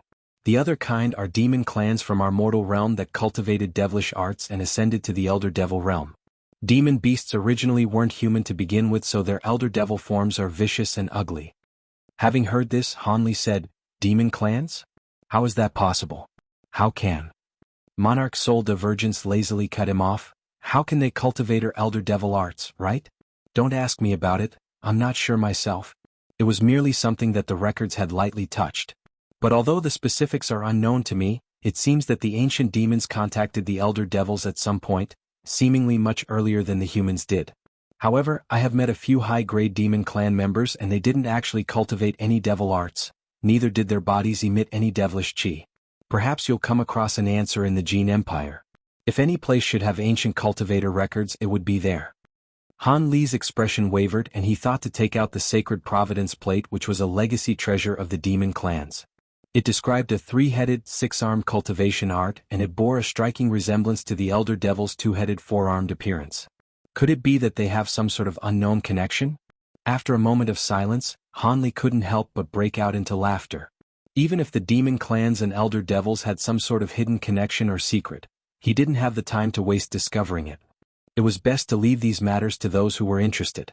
As for the sacred provenance plate, it was already ruined, and even if it was intact, he didn't have any business cultivating demon arts. After all, he didn't know how much longer it would take for him to cultivate the Azure Essence sword arts to completion. Besides, since these techniques had something to do with both elder devils and demon clans, it was entirely unsuitable for a human to cultivate. Han Li shook his head and tossed the matter to the back of his mind, focused back on the conversation at hand. Once you make the trip, you will come to know why it is known as the sacred land of cultivators. The great Jin Empire is known as the heart of the all cultivation. Having made his mind, Han Li said, "Then so be it. But there is something I must first do before I leave the state of Dongyu. I need to take a look at the outskirts of Devil Fall Valley." "What do you plan on doing at Devil Fall Valley?" Monarch Soul Divergence spoke with a tone of alarm. "Don't worry, I don't plan on entering. Do you remember the Sovereign Devil Corpse? Before I entered the spatial tear, I used a secret technique on it. Of course, I need to see if it still remains in Devil Fall Valley and see whether or not I can summon it." Han Li stopped speaking and suddenly increased his speed, tearing through the sky as an azure stake. When he entered the Chang province, Han Li immediately headed towards the myriad chain mountains and arrived at the entrance of Devil Fall Valley. After lingering there for 2 whole days, he was able to determine the location of the Sovereign Devil Corpse in the valley. However, it seemed to be trapped somewhere. No matter what spell seal Han Li cast, he wasn't able to get it outside of the valley. Han Li hesitated for a long while and could only gloomily depart. It appeared he would have to wait until Devil Fall Valley opened once more to rescue his corpse puppet, given that it survived over the years. 2 months later, Han Li reappeared in the vicinity of the Dream Cloud Mountains. When he drew near it, he came across a patrol of drifting cloud disciples. They were filled with excitement at Han Li's appearance, and they gave him a warm welcome before sending word to the two sect elders. Not long after, all the disciples in the drifting cloud sect emerged and greeted Han Li as an illustrious grand elder of the sect. At the head of this esteemed welcome was Lu Luo and senior marshal brother Cheng. The two were filled with delight when they saw Han Li. They spoke no further and hastily welcomed Han Li back into the sect before dismissing the other disciples. The three went to the main hall of the drifting cloud sect and took a seat. Senior marshal brother Cheng then excitedly said, "Junior marshal brother Han, I knew that with your abilities nothing would have happened to you. But since you survived, why didn't you return to the sect earlier? You've caused us quite a bit of worry." Lu Luo smiled and spoke with genuine happiness. "That's right. Had Junior Marshal Brother Han returned earlier, he could have saved us a lot of worry. Senior Marshal Brothers are mistaken. I was trapped in a pocket dimension and wasn't able to escape until just recently. I returned as soon as I could." Han Li pursed his lips and revealed an expression of helplessness. "Regardless, it is enough that Junior Marshal Brother Han has returned alive. Now that I think about it, I've never thanked you for saving my life. If it weren't for Junior Marshal Brother Han, I would have certainly perished." Senior Marshal Brother Cheng stood up from his chair and deeply saluted Han Li. "It was nothing," Han Li smiled and said with a sincere tone. "Ever since I entered the Drifting Cloud sect, Senior Marshal Brother Cheng has treated me well. When I saw that you were in danger, how could I not save you? How could something as trivial as that compare to the kindness of saving my life? Yes, I'm sure that Junior Marshal Brother Han is still worried about Sister Nangong. Please be at ease. She is still safe and sound inside the ice." When Han Li heard this, he deeply sighed with relief. At that moment, Lu Luo examined Han Li for a moment and wore an expression of disbelief. "Junior Marshal Brother Han, you've entered mid-nascent soul stage. When did this happen? It is truly inconceivable. Did you have a fortuitous encounter inside Devilfall Valley?"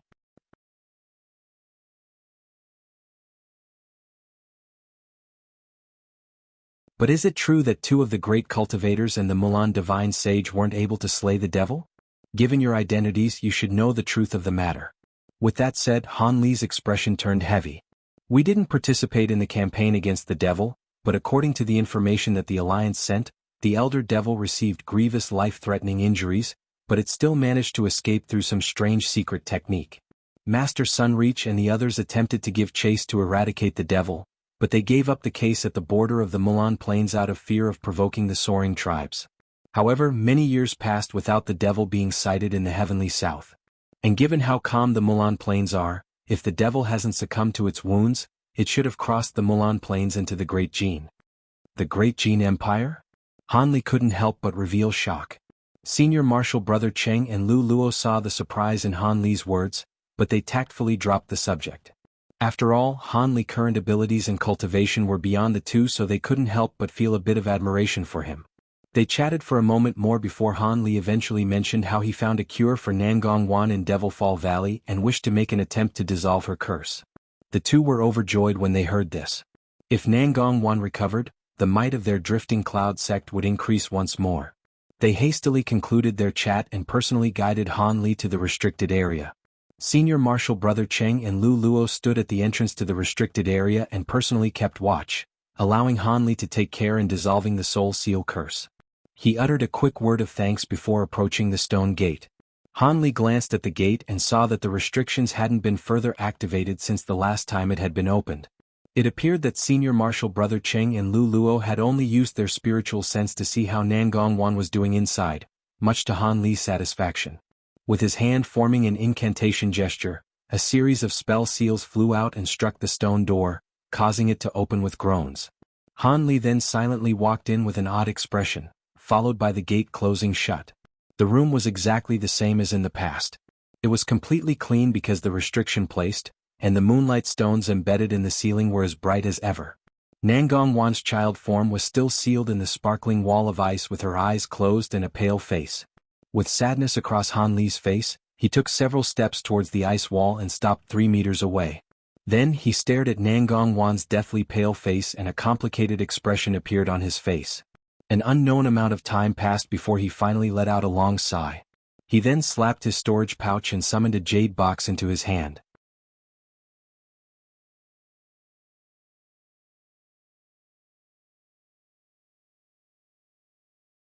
Nothing had changed in his cave residence. Even a portion of the black-tainted gold-devouring beetles he left behind to guard the cave were now condensed into a tricolored ball that motionlessly hung from the center of the main hall's ceiling. As for the profound goddess palm and the 9-curl spirit ginseng, they appeared exactly the same as he had left them. Hanli didn't care much for the profound goddess palm. He didn't have high hopes in being able to revive it. But he did hold the 9-curl spirit ginseng with much importance as it was essentially extinct in the outside world. It also stood to mention that the medicine had grown sentient and even developed its own incarnation, a truly rare plant indeed. If it weren't for the fact that it would be too difficult to sustain it without a regular supply of qi, Hanli would definitely want to carry it on his body. However, it was a pity that none of the ancient formulas he acquired mentioned it as an ingredient.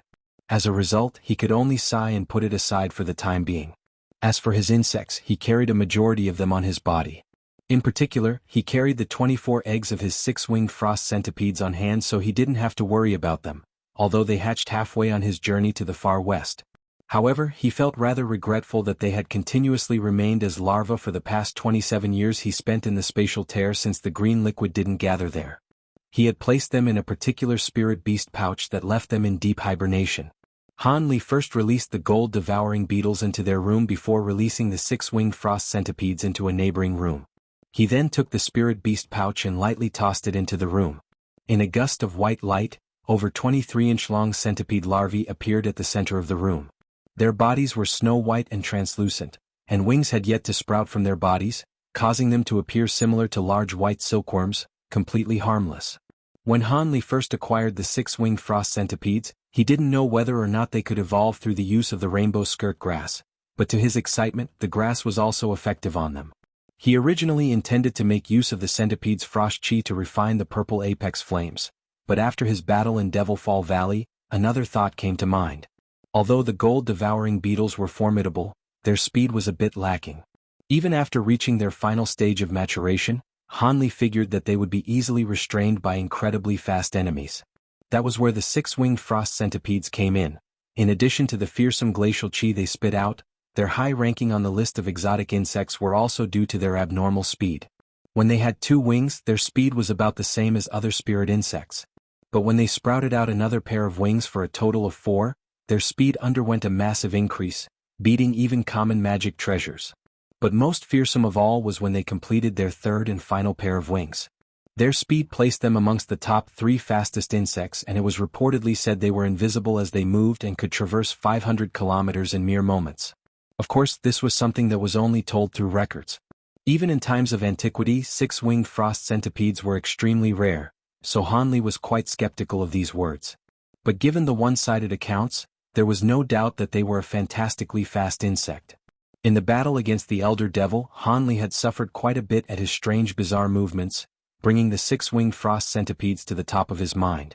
It also stood to mention that with the further maturation of the 6-winged frost centipedes, Hanli could refine purple apex flames in further abundance.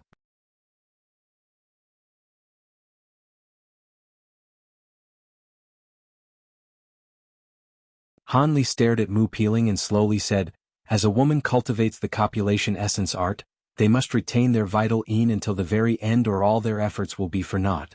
As a result, I will not have you fulfill your marital duties until you reach late core formation stage, preserving our current relationship until then. But if you're truly capable of assisting me in reaching late nascent soul stage, I will promise you here that I will assist you in forming a nascent soul with all of my strength. With a late nascent soul stage cultivator backing you, forming a nascent soul isn't an impossible matter." Hanli's words weren't a pretense. If he truly reached late nascent soul stage, he could gather more grade 8 demon echo grass to refine with the 9-curl spirit ginseng, creating the spirit medicine that would aid in the creating a nascent soul. Once he reached that stage, he wouldn't have much to fear from a grade 8 demon beast. Mu Peeling lowered her head and sank her head into contemplation before she raised her head and asked Hanli, "My lord, does the copulative essence arts have a particularly slow cultivation speed or have any negative consequences?" "Neither," Hanli promptly answered. "The technique can't compare to the might of a top-grade cultivation art, but it is still faster than ordinary ones. As for any consequences, you may find combat difficult. The woman stared at Han Li and calmly said, since that's the case, let's follow my lord's plans. I clearly understand my own aptitude. Without my lord's assistance, I will find it incredibly difficult to successfully form a core. As for nascent soul stage, that is even more of an impossibility. I am very happy that you agreed. Since we've spent some time together, you should how I am for the most part. Although you are only my concubine, I won't be too demanding of you. Properly ready your mind for core formation. I will deliver you the spirit medicine when the time comes. Han Li spoke with an unchanged expression as if having predicted this result. With a curtsy, she said with a firm voice, many thanks for my lord's kindness. I do understand the principle to returning kindness bestowed upon me 1,000-fold. I will repay this with my life. It was obvious that Mu Piling sincerely decided to attach herself to Han Li regardless of any worry of personal gain. After all, Han Li had power on the level of the three great heavenly south cultivators and treated her well. She believed that such a good opportunity wouldn't come twice. It also stood to mention that she already understood that Han Li had already treated her with much favor. Without the medicine pills that Han Li provided in the past, she wouldn't be on the verge of core formation. Rather, she would be lingering at mid-foundation establishment stage. As such, she agreed to Han Li's conditions without much hesitation. Han Li's frank words had brought their relationship even closer, and now a faint feeling of intimacy appeared on her face when he spoke with him. Afterwards, Han Li candidly answered the woman's questions with regards to core formation. Mu Piling knew that this was a rare opportunity and diligently remembered Han Li's guidance. About half a day later, Mu Piling took her leave, feeling that she had gained much from the visit. Han Li's pointers in particular had made note of a few areas of cultivation she was lacking in, and she needed to properly compensate for them. Han Li didn't ask her to stay and sent her off with a few words of warning. Silvermoon then escorted her out. By the time Silvermoon returned to the main hall, Han Li was sitting in his chair as he reading through a jade slip that contained the refinement method of the 7-flame fan. Silvermoon watched Han Li as he left and remained in the hall, pondering for a moment before leaving as well. An uneventful night passed. Just as Han Li woke up the next day, Silvermoon arrived before him to report that Senior Marshal Brother Cheng and Lu Luo had arrived. Han Li promptly readied himself and had Silvermoon open the restriction before heading to the gate to welcome them. Afterwards, the two men waiting outside were welcomed inside by a smiling Han Li. The three sat down inside the cave residence's hall. Then Senior Marshal Brother Cheng apologetically said, we originally didn't intend to bother Junior Marshal Brother Han on his day of rest, but the matter is rather urgent, so we had no choice but to rush over. There is no need for Senior Marshal Brothers to be overly polite. Han Li smiled and said with a casual tone, cultivators only need a moment's rest before recovering. It is no trouble at all. If that's the case, we're relieved. To put matters bluntly, the Ancient Sword Sect and the 100 Possibilities Pavilion, have received reports that Han Li had returned to the sect, and they sent a joint invitation asking for us to meet them. Although Junior Marshal Brother Han has been part of our Drifting Cloud sect for some time, they have yet to see you. This is a good opportunity to introduce you to them, as our three sects share a mutual bond of prosperity. And relating to this is the invitation for tomorrow's Master Recognition Ceremony for a magic treasure. The 100 Possibilities sect had invited us and the elders of the Ancient Sword sect to witness it. A Master Recognition Ceremony? Han Li interestedly said, I recall that the 100 Possibilities Pavilion was renowned for their treasure refinement. If they wish for us to attend it, this magic treasure must be quite unordinary. The invitation didn't reveal it. However, the master of this treasure is to be a young disciple of the 100 Possibilities sect. I heard their aptitude was quite exceptional, having formed a golden core in less than 100 years. The elders of the 100 Possibilities sect are holding high hopes for this disciple. As Lu Luo spoke, he flipped his hand and handed over a letter written in gold words to Han Li. Han Li smiled and took a look at the letter. They must be truly exceptional to form a golden core in less than 100 years. Alright, tomorrow I will head out with you too. I'm also quite curious. Senior Marshal Brother Cheng chuckled and said, it is great that you're going. I heard the Ancient Sword Sect Grand Elder Jin Wuhuan had also emerged from seclusion. If I remembered correctly, he had entered seclusion 80 years ago at mid-nascent soul stage. It is unknown how much he had accomplished. The Ancient Sword Sect's Grand Elder. Han Li said with surprise and felt that there was no harm in meeting him. Afterwards, he examined Senior Marshal Brother Cheng and tensely frowned. Senior Marshal Brother Ching, I just swept my spiritual sense past your body. Did you not find any life-prolonging medicine pills in Devilfall Valley? Han Li worriedly asked. When the old man heard Han Li, he wore a bitter smile. I also know what will happen. At most, I only gave another dozen years to live before I perish. And while I did find a few treasures in Devilfall Valley, none of them were life-prolonging medicine pills, sealing my fate. Cultivators that cannot complete the Great Tao will eventually perish from age and be reincarnated. There is nothing to be sorry about. When that happens, I will be entrusting the sect to you two junior marshal brothers. With that said, the old man's expression grew calm. He was clearly prepared for his end to come. 1. The Ancient Sword Sect and the 100 Possibilities Pavilion are allies and neighboring sects of the Drifting Cloud Sect. They share the Dream Cloud Mountains.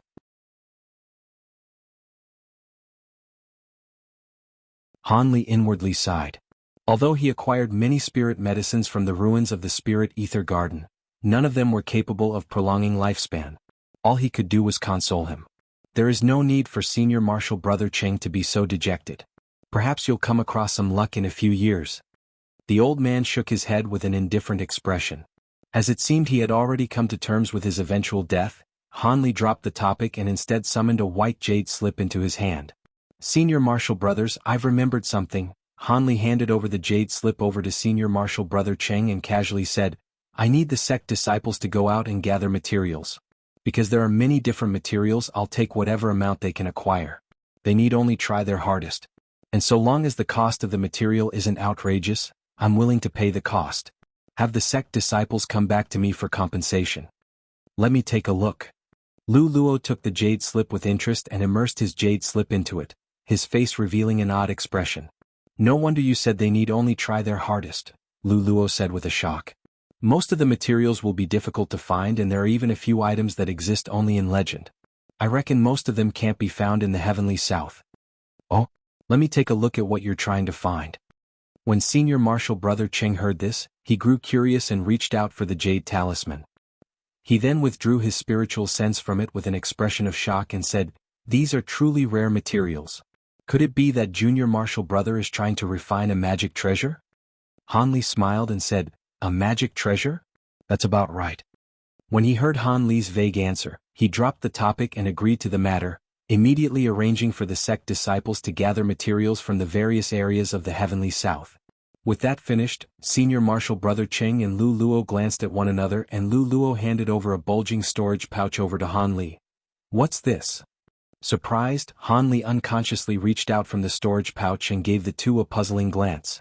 Junior Marshal Brother Han, could it be that you've forgotten that you once already had the sect disciples gather auric essence and other rare materials for you?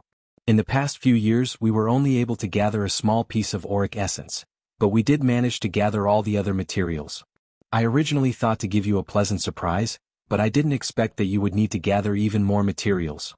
It seems you've acquired significant skills in tool refinement. Lu Luo said with a smile. You managed to find a piece of auric essence? When Han Li heard this, he rejoiced and he hastily took a look at the pouch. There was an assortment of materials with a walnut-sized piece of auric essence within it. As for the other materials, they were the materials he was lacking to refine the ancient nascent soul-grade puppets. He would have made a few to take inside Devilfall Valley if he had the materials at the time. I do need these items. Many thanks for your troubles. Their value is quite considerable, and I suppose you must have used quite a few spirit stones to acquire them. Just as Han Li was about to mention the cost, Senior Marshal Brother Cheng chuckled and waved his hand. These items might have cost a few spirit stones, but Junior Marshal Brother Han had fought on behalf of the sect 2 times during the Mulan invasion. It is only natural to compensate you for your troubles. Please don't hesitate to take the items. In that case, I won't be polite. Han Li quickly smiled and put away the spirit pouch without further hesitation. Senior Marshal Brother Cheng appeared pleased that Han Li didn't refuse his offer.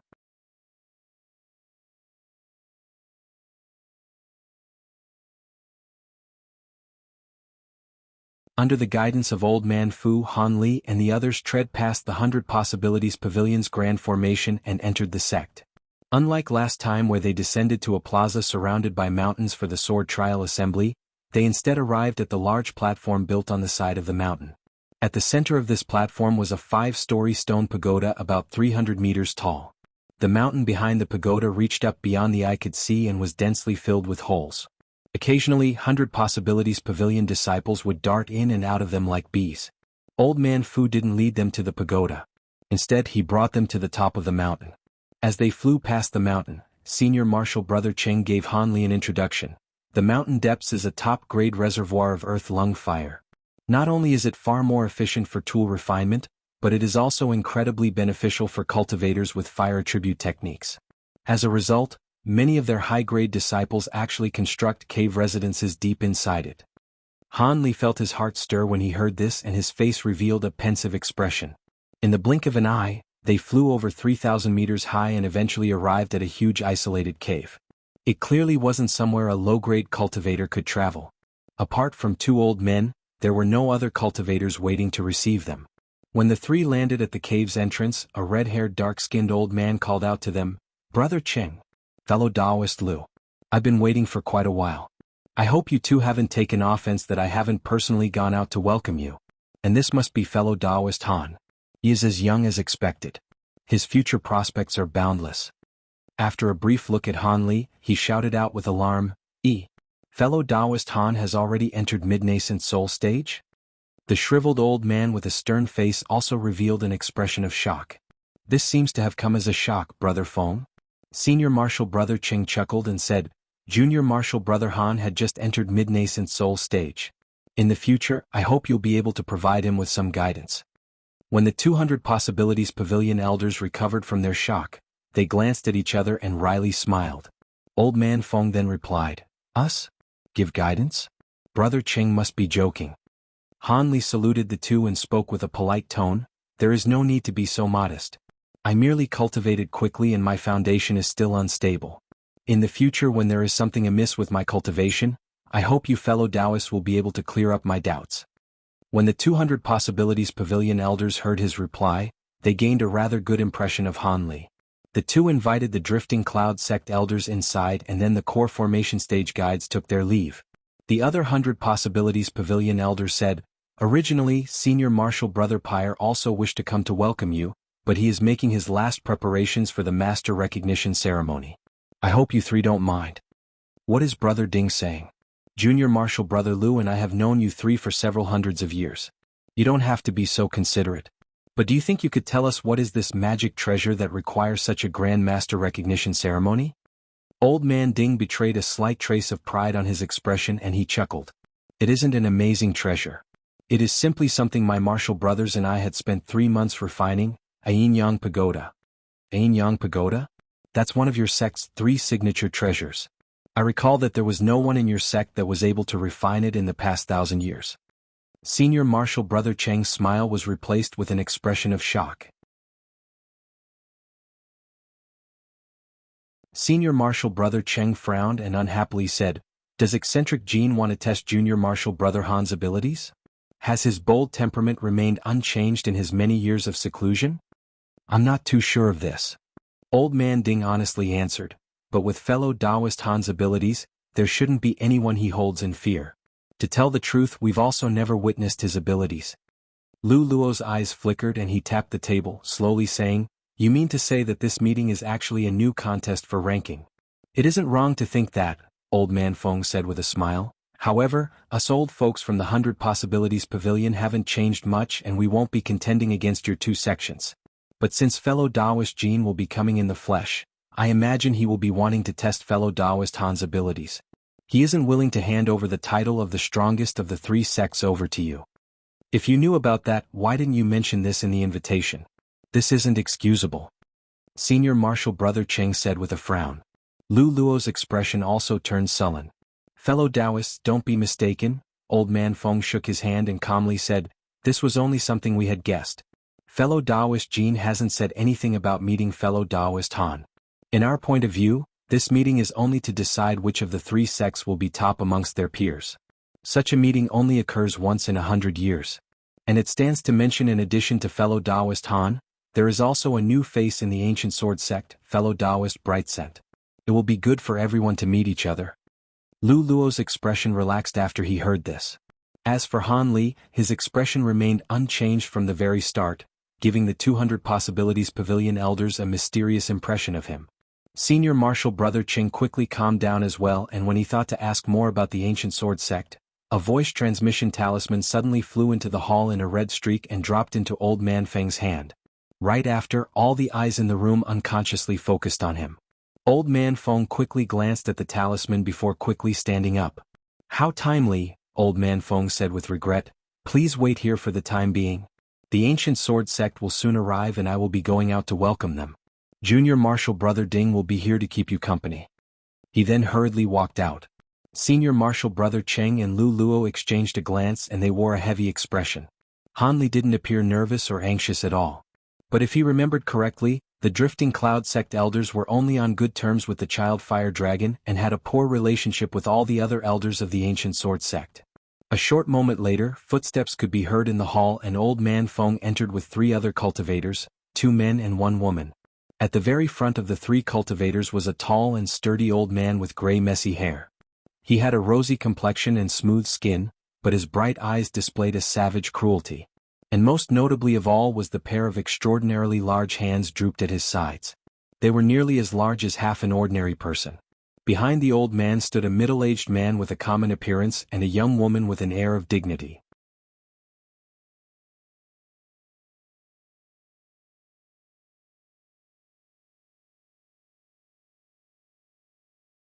And at the very front of these Foundation Establishment disciples were a dozen core formation cultivators solemnly lined up side by side. About 30 meters in front of the core formation cultivators was a cauldron with strange flame-like designs engraved all over it. It was about 3 meters wide but short and shaped like a cube. But more strange of all was while there was nothing touching the cauldron, it was scarlet red and heated up the air 30 meters around it. But all of this was of little notice to all the cultivators around it. All their eyes were focused on a young man 3 meters away from the cauldron. The young man was kowtowing on a golden prayer mat as he chanted something. Because his head was lowered, it was difficult to see his face. In the blink of an eye, Han Li and the other elders dropped down in front of the crowd of cultivators. The crowd became restless and the dozen core formation disciples immediately approached the elders and respectfully saluted them. "We pay our respects to our martial uncles and seniors." After paying his respects, Old Man Fu stepped forward and respectfully announced, "Junior Marshal Brother Wang has already immersed himself in paying his respects for nearly 2 hours. Soon he will begin to open the cauldron and conduct the ceremony." "Acknowledged. You may now go back." Eccentric Pyre nodded and brought the other elders to the very front to observe the kowtowing young man. Eccentric Jean examined the disciple and said, "Fellow Taoist Pyre, this is the disciple that reached core formation stage in less than 100 years? His aptitude was already outstanding and now he is taking in the Yin Yang Pagoda as his bonded magic treasure. I suspect that in another 300 years, your sect will gain another nascent soul cultivator." Eccentric Pyre chuckled and said, "Forming a nascent soul is only a matter of luck. An exceptional aptitude doesn't decide whether or not one can enter nascent soul stage. It merely increases their odds." Eccentric Jean simply smiled when he heard this. The others remained silent as well. The disciples behind them then noticed that their martial ancestor was present, bringing along many nascent soul cultivators as well. In the blink of an eye, the disciples of the platform suddenly held their breaths out of extremely carefulness and the platform became completely silent apart from the chanting of the kowtowing disciple. Han Li listened to the words he chanted and discovered that they were merely common worshipping scripts, nothing out of the ordinary. It was unknown whether the sect elders were doing this to temper his will or if this was simply an odd sect tradition. To these old nascent soul eccentrics, a year of cultivation wasn't much time. Naturally, waiting only a few more minutes until the ceremony started was an instant to them. Just as Han Li thought the time for the ceremony was close by, the burning cauldron suddenly began to tremble and release a series of clear rings before brightly glowing with light. The temperature of the cauldron surrounding suddenly rose as a wave of red flame shot out all around it. Han Li and the other nascent soul cultivators were completely unaffected by the flames, emitting light around their bodies to block it, but the Foundation Establishment and core formation cultivators behind them had found the effort to be difficult. Their own barriers were unable to completely protect them against the scalding heat. As for the young disciple that was kowtowing 3 meters away from the cauldron, he rigidly blocked the wave of flames with a fire-red barrier. He eventually took a deep breath and raised his head, looking at the huge cauldron through the flames. The disciple had a delicate face and appeared to be a thin youth in his late 20s.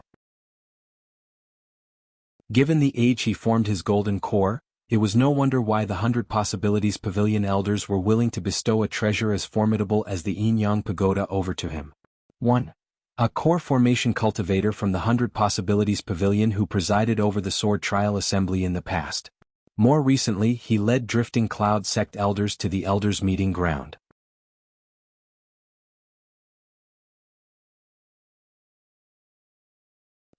The time has come. Old Man Feng loudly yelled, "Lay down the formation and open the cauldron." Soon after this was said, 2 of the dozen core formation cultivators standing behind them shot towards either side of the cauldron. As for the others, they took to the air and raised a sparkling blue formation plate above their heads. A hum sounded out and a barrier of blue light appeared, enveloping most of the stage from its center. As for the 2 middle-aged core formation cultivators at the side of the huge cauldron, they wordlessly formed hand incantations as soon as they saw the light barrier appear and shot several streaks of spell seals at the large cauldron. The cauldron lid began to slightly tremble as rainbow light leaked through the openings, releasing a faint hum. Then the lid began to slowly float into the air as if it weighed 1,000 kilograms. As for the youth that was kowtowing, he now stood up and firmly stared at the huge cauldron. Suddenly, a ball of blinding white light shot out from the cauldron and soared into the sky. Without another thought, the youth gave chase in a streak of yellow light. The white light flew to the top of the barrier and knocked against it, but the blue light barrier held firm. The impact had only caused it to lightly tremble. At that moment, the youth had caught up to the white streak of light and reached out to grab it. However, the white light was very intelligent and made a sudden turn, causing the youth's face to turn gloomy as he pursued it once more. In the blink of an eye, a white and yellow streak of light was spiraling inside the light barrier like a shooting star chasing after the moon. The several hundred of Foundation Establishment cultivators stared at the scene with wide eyes. As for the nascent soul elders, they were all indifferently standing there and would occasionally speak with one another. Han Li squinted his eyes and lazily gazed at everything that was happening. It was clear that the disciple inside the light barrier had yet to refine a magic treasure of his own. Rather, he was purely relying on a top-grade flying magic tool to pursue the Yin Yang Pagoda, so it was only natural that he was behind in speed.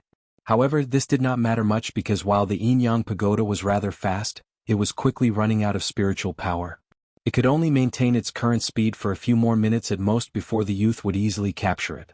This was precisely what the 100 Possibilities Pavilion elders had intended. If the disciple managed to grab the pagoda too quickly, the master recognition ceremony for the treasure would have been nothing to behold. With that thought, Han Li squinted his eyes once more. Although the white light was exceptionally blinding, he was able to clearly see the appearance of the treasure with his bright sight spirit eyes. The treasure appeared to be a pure white pagoda of exquisite detail that was 3 inches large. Han Li wasn't able to make out any other details about the treasure apart from this. At that moment, Han Li heard a woman's voice transmission. "Fellow Taoist Han, what do you think about the 100 Possibilities Pavilion's disciple? Do you think he can enter Nascent Soul stage?" In his surprise, he slowly turned around and found that the woman titled Brightscent had walked behind him at an unknown time. She was giving him an aloof smile. Han Li looked at the woman's face and calmly said, "I share the same opinion with fellow Taoist Pyre. But if the 100 Possibilities Pavilion can acquire a bit of medicine, the disciple will have a good chance at forming a nascent soul. But it stands to mention that no matter how great this disciple's aptitude may be, he will never reach the point of fellow Taoist Han's world-shaking abilities." The woman smiled at Han Li and an unusual expression appeared on her face as she spoke. But before he could say anything, eccentric Jin's expression changed and his gaze turned to where Han Li originally looked. He nervously said, "There is someone that is coming and from his powerful spiritual chi fluctuations they should be a late nascent soul cultivator." When eccentric Jin finished speaking, a deep and clear voice soon shook the skies. "The Great Truth Sect's Master Sunreach has come to pay a visit. Is fellow Taoist Pyre here?" "So it is Master Sunreach? Why has such an important person come here?" Eccentric Pyre and the others glanced at each other with alarm, not knowing why one of the 3 great Heavenly South cultivators have arrived. None of the 3 sects had invited him. Han Li rubbed his chin and wore a pensive expression. The Heavenly Tao Alliance and the Righteous Tao didn't have a good relationship by any means, but Master Sunreach shouldn't hold any ill intent for this visit as he hadn't concealed his presence when he had arrived. This had allowed Han Li to easily sense him from a distance. "Let's go and welcome fellow Taoist Sunreach." Eccentric Pyre took the lead and quickly flew forward. The others raised no objection as they didn't believe Master Sunreach meant them any harm. As powerful as he may be, he would find it difficult to take them all on. The elders weren't able to further attend the master recognition ceremony, and they all emerged from the light barrier and made their way to the border of the sect's great formation. Along the way, Hanli sensed that Brightsense seemed to be very interested in him and would occasionally steal a glance at him. Hanli inwardly snorted as a result. If the woman kept looking for trouble, he didn't mind teaching her a lesson. When they arrived at the grand formation, Eccentric Pyre and his 2 junior martial brothers opened a passage through the restriction, allowing a streak of light to fly in. The light faded away to reveal a middle-aged Taoist priest possessing an otherworldly presence. As Hanli saw his flawless appearance and the long sword he wore on his back, it was obvious at a glance that he was Master Sunreach. When Master Sunreach appeared, all the present cultivators saluted him, but he quickly swept his gaze past them before focusing on Hanli. Master Sunreach grinned and called out to him with a chuckle, "Fellow Taoist Han is here as expected. Just after I left my sect, I acquired information that you were visiting the 100 Possibilities Pavilion and rushed over here." "What? Master Sunreach has come to find me?" Hanli pursed his lips and wore an odd expression. "That's right," Master Sunreach said with a smile. "This humble Taoist had pressing matters to attend to in the state of Shi, but I didn't think I'd hear that Brother Han has made a safe return. As soon as I heard this, I rushed over to have a chat. It seemed when I was looking for information at few market cities, there were people that recognized me. But surely fellow Taoist Sunreach didn't rush to seek me out just to chat?" Hanli puzzlingly asked. "The matter will take some time to explain." Master Sunreach let out a long sigh before wearing a friendly face.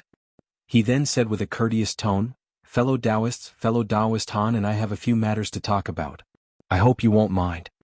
Eccentric Pyre forced a smile and said, "Since Brother Sunreach has come to see fellow Taoist Han, there is no problem of course.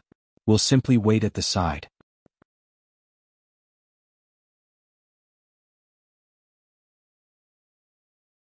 Against one of the 3 greatest cultivators in the heavenly south, even the arrogant eccentric Jean couldn't utter his complaints.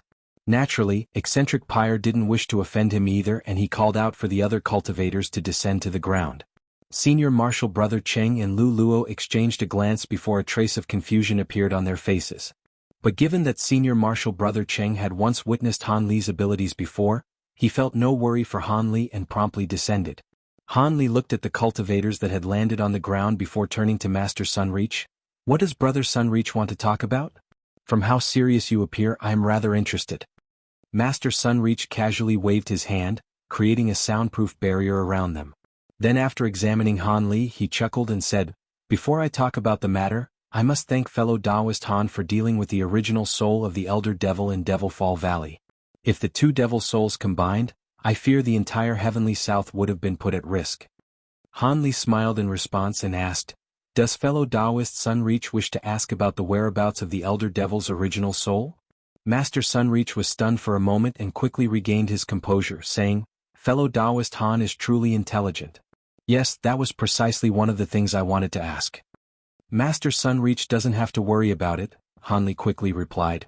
"Through a matter of luck, the original soul of the Elder Devil was cleanly exterminated inside the spatial pocket."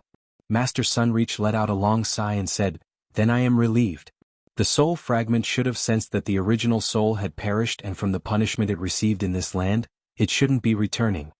After hearing this, Han Li curiously asked with a tone of doubt, "Brother Sunreach, the soul fragment occupying the devil body was so powerful that even 3 late nascent soul cultivators weren't able to slay it? Didn't fellow Taoist already experience the true might of the Elder Devil's abilities?" "Yes, but I heard that the devil consumed many nascent souls after escaping the valley. Could it be the devil's restored strength was so powerful?" Han Li asked with astonishment. "So fellow Taoist Han still doesn't know about it?" Master Sunreach solemnly said, "When we fought the Elder Devil, it had 3 heads and 6 arms, and its cultivation had increased to a whole new level, obtaining power comparable to an early deity transformation cultivator. Were it not for the fact we trapped it in a grand formation we had prepared beforehand and had a dozen of mid-nascent soul cultivators supporting the formation, I fear we wouldn't have been able to deal with the devil. And even with that support, we had suffered a massive loss in vitality. We had used a successive chain of secret techniques to slay 2 of its heads in a single breath as well as 3 of its arms, but in the end, it still managed to flee. When Han Li heard this, he felt his blood run cold. Given the fearsomeness of the devil, it was no wonder you feared that it would fuse with its original soul. If it were any more powerful, there would be none in the heavenly south that would be capable of stopping it. But that won't come to be. Fortunately, the devil ran to the Jin Empire. Now that devil is there to deal with, Master Sunreach said with a beaming smile. Han Li glanced at Master Sunreach and could faintly sense a trace of schadenfreude in his words. It appeared he didn't have a very high opinion of the Jin Empire. Han Li then changed the topic and said, since Master Sunreach mentioned the Elder Devil was only one of the things he wished to talk about, what other important matters do you want to talk about? That's right, the matter of the Elder Devil was only a passing question. Master Sunreach looked at Han Li and happily said, I had sought fellow Taoist Han for a different matter altogether. But first let me congratulate you on your rise to mid-nascent soul stage. Many thanks for your excessive praise. It was only a result of chance, Han Li politely said. I heard from fellow Taoist Wei that Brother Han possesses a magic treasure created from gold lightning bamboo and is capable of producing the legendary divine devil bane lightning. Is this true? Once that was said, Master Sunreach's expression turned solemn. Han Li narrowed his eyes in alarm and suddenly turned silent. He didn't know why he was asked this question, but after a moment of thought, he decided that since the divine devil bane lightning was no longer a secret, there was no further point in concealing it. He eventually nodded and said, That's right. I have several magic treasures created from divine devil bane lightning. Please speak of the matter directly. I am not fond of speaking in circles. Good. Master Sunreach appeared overjoyed and said, In that case, you were exactly who I was looking for. As for the reason why, I cannot speak of the matter here in order to avoid any unnecessary trouble. I can only tell fellow Taoist Han that it involves the entire cultivation world of the heavenly south, in particular the huge nameless whirlpool that had recently appeared in the endless seas. Han Li unconsciously raised his brow when he heard this. Although he didn't know what Master Sunreach had meant, it definitely wasn't anything good and he immediately grew suspicious. I cannot make any sense of those words. Why is it that you wish to seek me out? And why do you need divine devil bane lightning? Master Sunreach glanced at the others down below and proposed, I merely passed by the Dream Cloud Mountains on the way to something important. As a result, I cannot stay here for long. But how about fellow Taoist Han make a trip to the 7 Spirit Islands in the near future? Wei Wuya Devil Concourt and I will be there. We'll all be able to give you a detailed explanation together. The 7 Spirit Islands? Are those the 7 islands that appeared near the whirlpool? Han Li asked with a frown. That's right, these 7 islands surround the whirlpool and possess spirit veins of incredibly rare quality. As a result, we've resided on the islands these past few years. Once that was said, he sighed and wore a helpless expression. Han Li was stunned and his mind began to churn. From what Master Sunreach said, it seemed the 3 great heavenly south cultivators weren't very willing to reside on the 7 Spirit Islands. He wasn't arrogant enough to bluntly decline Master Sunreach's invitation at the very first mention of it. Let alone the 3 great heavenly south cultivators themselves, he was even more unwilling to become enemies with the vast superpowers they represented. However, Han Li was unwilling to visit the 7 Spirit Islands while he was still ignorant of matters and he unconsciously hesitated. Don't worry, fellow Taoist Han. Seeing Han Li's hesitation, Master Sunreach offered an explanation. There is no harmful intent with the invitation nor will we put you in any danger. We simply want to make use of your divine devil bane lightning. Even if I didn't invite you in half a year, all the mid-nascent soul stage cultivators in the heavenly south will receive invitations from the 3 great heavenly south cultivators to meet at the 7 Spirit Islands. If fellow Taoist Han helps us with this, he won't need to go later. After a moment of silence, Han Li answered with a reluctant tone, Since Master Sunreach has said this, it seems the matter is truly important. In 3 months I will pay a visit to the 7 Spirit Islands. Master Sunreach frowned and asked, 3 months? The matter is quite important. Could fellow Taoist arrive sooner? I fear that won't do. Han Li shook his head and said, I've only just returned the Drifting Cloud sect and I have my own important matters to attend to. I cannot immediately depart from this sect. After some hesitation, Master Sunreach agreed, Fine. 3 months will do barely. My companions and I will be waiting for you when the time comes. And to tell the truth, you may even reap some profit for yourself and gain some benefits for your sect. Han Li's eyes wandered. Before Han Li could make sense of what had Master Sunreach said, He had already bid his leave and loudly yelled a few words of farewell to the cultivators down below before flying out of the Great Restriction and leaving the 100 Possibilities Pavilion. Han Li felt somewhat confused about the last words he said about profit. However, he wasn't able to come up with an answer for the time being and tossed the matter to the back of his mind. At that moment, Han Li was facing eccentric Jean while floating above one of the mountains surrounding the 100 Possibilities Pavilion. The rest of the cultivators were observing at a neighboring mountain peak. Must we truly compete in a battle? Fellow Taoist Jean should know your chances of victory aren't very high. After hearing this, eccentric Jean said with a solemn expression, I am the ancient sword sect's Grand Elder. I cannot silently surrender my sect's superior standing and our greater share of the mountain's resources.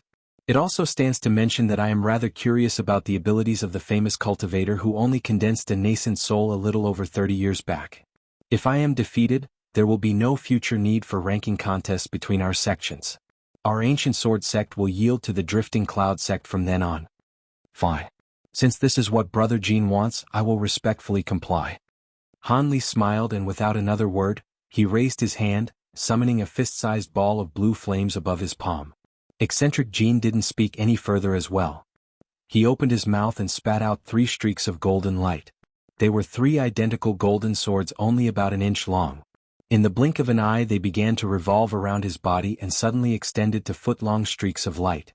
When Han Li saw these flying swords, the blue fireball in his hand wavered before suddenly rupturing. A half-foot bird of blue flame burst out from the fireball and released a clear cry.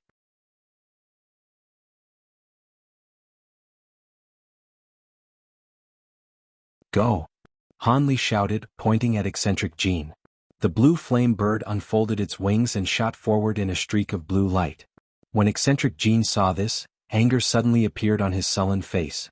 Han Li didn't release any magic treasures, but simply sent a single firebird to attack. He was looking down on him far too much. But eccentric Jin's anger was soon replaced with a smile and he quickly formed incantation gestures to activate his most formidable sword technique, intending to win the battle in a single blow. Each of the 3 golden streaks revolving above his head cried out with dragonic roars and suddenly disappeared to be replaced by a golden thread. Not only was it extremely thin but it was also 10 meters long. Then golden light successively flashed in front of eccentric Jean, followed by more and more golden threads. In the blink of an eye, over 100 golden threads densely gathered in front of him. They shined brilliantly in a beautiful display. Sword thread transformation. A cold glint flashed from Han Li's eyes and astonishment appeared on his face. Although he knew eccentric Jean was a sword cultivator, being able to create so many sword threads in an instant was something rarely heard of. He was truly deserving of his title as Grand Elder of the ancient sword sect. When the spectating cultivators saw eccentric Jean make use of this ability, their expressions revealed shock. The 100 Possibilities Pavilion elders couldn't help but speak amongst each other. Spring thread execution. The older the wiser. He wants to finish the battle in a single decisive blow. I suspect fellow Taoist Han will suffer a bit from his carelessness. As for the middle-aged cultivator that arrived with eccentric Jean, a trace of joy appeared on his face. Lu Luo appeared slightly shaken, but Senior Marshal Brother Cheng and Lady Brightscent were completely unperturbed. At that moment, eccentric Jean loudly yelled and released a string of spell seals onto the sword threads in front of him. Spirit light wildly flashed and the sword threads weaved a huge golden net before moving to envelope the blue flame bird. The golden net was over 40 meters wide and the flame bird was only half a foot long. To the spectators it appeared as if the bird would be destroyed with excessive force, but what followed came as a huge shock to them. As soon as the blue flame bird and the golden net made contact, an eruption sounded out and light wildly flashed. A lotus of blue light emerged from the flames and began to slowly turn and unfold its petals. The countless golden sword threads attempted to cut the lotus flower down, but all of their attacks were repelled. They simply caused the light surrounding the lotus to ripple. The cultivators who were familiar with the incisiveness of the spring thread execution were dumbstruck by the sight of this. Eccentric Jean was particularly struck with disbelief and furious alarm when he saw this and hastily commanded the sword technique with his hands. The several sword threads released a series of flashes before growing even thinner and glowing with blinding radiance. Then they begun another assault onto the blue light, cutting through the lotus surrounding light and making its way to strike directly at the center of the flower. But then the lotus petals began to bloom. A cold blue mist of light began to scatter around the lotus and enveloped everything 60 meters around it in a blinding radiance. Eccentric Jean immediately felt the connection to his flying sword sever. Reeling from the absence of his sword's presence, he looked over in shock. A short moment later, Eccentric Jin's expression turned extremely unsightly. The lotus had already disappeared without a trace, only to be replaced with a huge glacier of blue ice. His 3 flying swords were sealed inside, incapable of making the slightest movement. Not good. Eccentric Jean cursed and slapped his storage pouch, summoning a white jade pendant into his grasp. But before he could activate it, he suddenly heard thunder from behind him. In Eccentric Jin's shock, he instantly thought to fly to the side, but the light protecting him was easily shattered in an instant. Immediately after, a palm glowing with blue flames pressed against his shoulder, and he immediately felt half his body turn cold and lose sensation. Fellow Taoist Jean. From the way I see it, our battle has already come to an end. What do you think? Eccentric Jean grew sullen at being completely restrained in a single move, but he promptly said, as expected, fellow Taoist Han's abilities are great. I concede defeat. Brother Jean was going easy on me. Han Li smiled and lightly slapped Eccentric Jin's shoulder before withdrawing his hand. With the slap, Eccentric Jean felt his shoulder warm up and return to normal. He then hastily turned around in alarm and saw Han Li calmly standing 3 meters away from him. At an unknown time, a pair of silver wings with lightning arcing off of it had appeared on his back. Eccentric Jean let out a long sigh. Han Li's amazing ability to use glacial power with such subtlety was truly beyond belief. However, he had heard that Han Li's main magic treasures were a set of flying swords, and it appeared that his main cultivation art wasn't ice attributed. He found it incredibly that a secret technique Han Li casually made use of to be so powerful. Youngster Han, you made good use of my advice. Monarch Soul Divergence chuckled from the back of Han Li's mind, but it is a pity that your main cultivation art isn't ice attributed given how well you can control the celestial ice flames. Please don't joke around, senior. Although the celestial ice flames are powerful, it isn't to the point that Junior should change his cultivation art. Han Li calmly responded and withdrew his thunderstorm wings. Then he flew to the huge glacier in a streak of azure light. With a casual wave of his sleeve, azure mist shot out and dissolved the blue ice, condensing it back into a sparkling blue lotus flower. The lotus then flew back to Han Li and disappeared as it entered his forehead. As for Eccentric Jin's 3 golden swords, they regained their freedom and flew back to him with a weakened appearance. Although they were only sealed in the blue ice for a short while, their spiritual nature had been weakened, much to Eccentric Jin's gloom. At that moment, Han Li floated down to the mountain where the other cultivators were watching. From restraining Eccentric Jin's flying swords with the lotus of celestial ice flames to using the thunderstorm wings to restraining Eccentric Jin directly, Han Li's easily acquired victory had taken only a single instant, much to the disappointment to the spectators wishing for a grand battle. However, this display caused them to hold Han Li's abilities in fear. Han Li's refusal to use a magic treasure only further demonstrated the gap in power between him and his opponent. When Han Li landed on the mountain, the cultivators all warmly welcomed him despite whatever they truly had in mind. Fellow Taoist Han's abilities are as profound as expected. It is exactly as rumor had it. Congratulations to the Drifting Cloud sect for becoming the #1 sect on the Dream Cloud Mountains. The ones speaking were naturally the elders of the 100 Possibilities Pavilion. Although their ranking had sank to the bottom, they didn't seem to care in the slightest. Rather, they spoke with great enthusiasm. As for the middle-aged man from the Ancient Sword sect, his expression grew unsightly, but with respect to Han Li's display of power, he could only force a smile despite not managing to congratulate him. As for Lady Brightscent, she appeared completely unperturbed apart from a momentary display of shock. Of course, Senior Marshal Brother Cheng and Lu Luo were overjoyed by this outcome. This battle likely cemented the Drifting Cloud sect's position over the other 2 sects for the next 1,000 years. The nascent soul elders were now crowding around Han Li and asking him about the abilities he had just used. Appearing as calm as ever, Han Li simply gave a few brief words about the celestial ice flames and thunderstorm wings. Of course, the others didn't dare to further pursue the topic. A short moment later, Eccentric Jean also floated down from the sky. At this point, he had recovered his composure as if the battle hadn't occurred and smiled as he chatted with the others. This calm composure caused Han Li to feel a slight trace of admiration towards him. With the division of the Dream Cloud Mountains resources changed, The eccentrics began to exchange their own cultivation experiences and began to trade rare materials that they had no use for. While small-scale trades didn't capture Han Li's interest, he had learned much from their experiences, particularly a few things he had overlooked during his own cultivation. This had convinced Han Li that he may as well participate in these meetings in the future as they could prove greatly beneficial towards his own cultivation.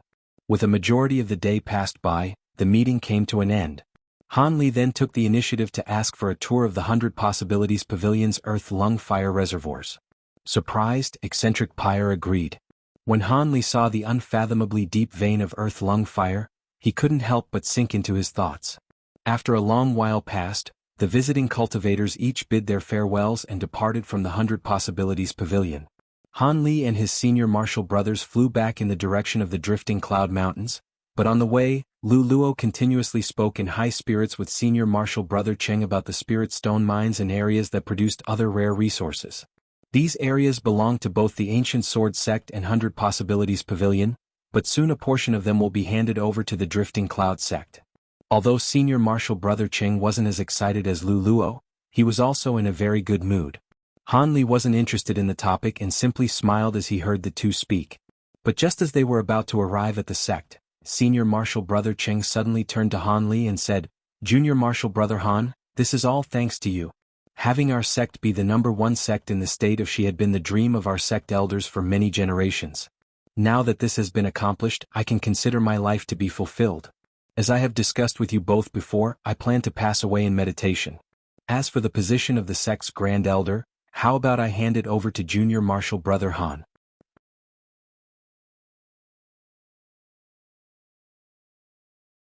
T. Grand Elder? When Han Li heard him, he was dumbstruck. "That's right," senior martial brother Cheng said with a beaming smile. "I won't hide this from junior martial brother Han. When you were only at early nascent soul stage, I had thought to appoint junior martial brother Lu as Grand Elder and have you support him. But now that you've entered mid-nascent soul stage and displayed such grand abilities, winning over much prestige for the sect, the title of Grand Elder rightfully belongs to you. Junior martial brother Lu has no complaints with this, as the title should be bestowed to the strongest cultivator in the sect." After a moment of silence, Han Li replied, "Many thanks for senior martial brother's kind intentions, but I cannot accept the role of Grand Elder. Junior martial brother Han doesn't need to be so modest." Lu Luo wryly chuckled and said, "You've already assumed the role in everything but name. You can't think of having me, an early nascent soul cultivator, be the Grand Elder of the #1 sect in the state of Shi. It's not that I'm refusing out of modesty. I'm simply unwilling to hold that title. Senior martial brothers should know that I am a cultivator who is wholeheartedly dedicated to the path of cultivation. For me, the less things to distract me from cultivation, the better. With that in mind, how could I serve as the head of the sect? In the future I will be in secluded cultivation for long periods of time and will be too preoccupied to lead the sect. And the most important point is that I only joined the sect recently. Let alone the low-grade disciples, but I find the core formation martial nephews to be completely unfamiliar. I am completely lacking in this regard.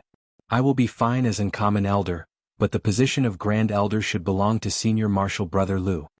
But junior martial brother Han. Senior martial brother Cheng frowned and thought to continue when Han Li suddenly interrupted him. With a stern expression, he gravely declared, "If you pursue this matter any further, you will force me to leave the Drifting Cloud sect." Senior martial brother Cheng exchanged a glance of dismay with Lu Luo at Han Li's unwavering rejection and loss of courtesy.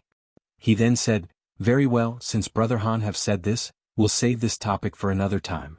Han Li's expression calmed and he slowly said, "Although I will not accept the title of Grand Elder, I will still look after the sect under the position as a sect elder. If nothing unexpected happens, I will be sure to strive my hardest to have the sect continue to thrive for the next 1,000 years." Senior martial brother Cheng could only wryly chuckle and change the topic to what Master Sunreach wished to talk about with Han Li. Han Li didn't conceal this from him and gave a brief summary on what he said.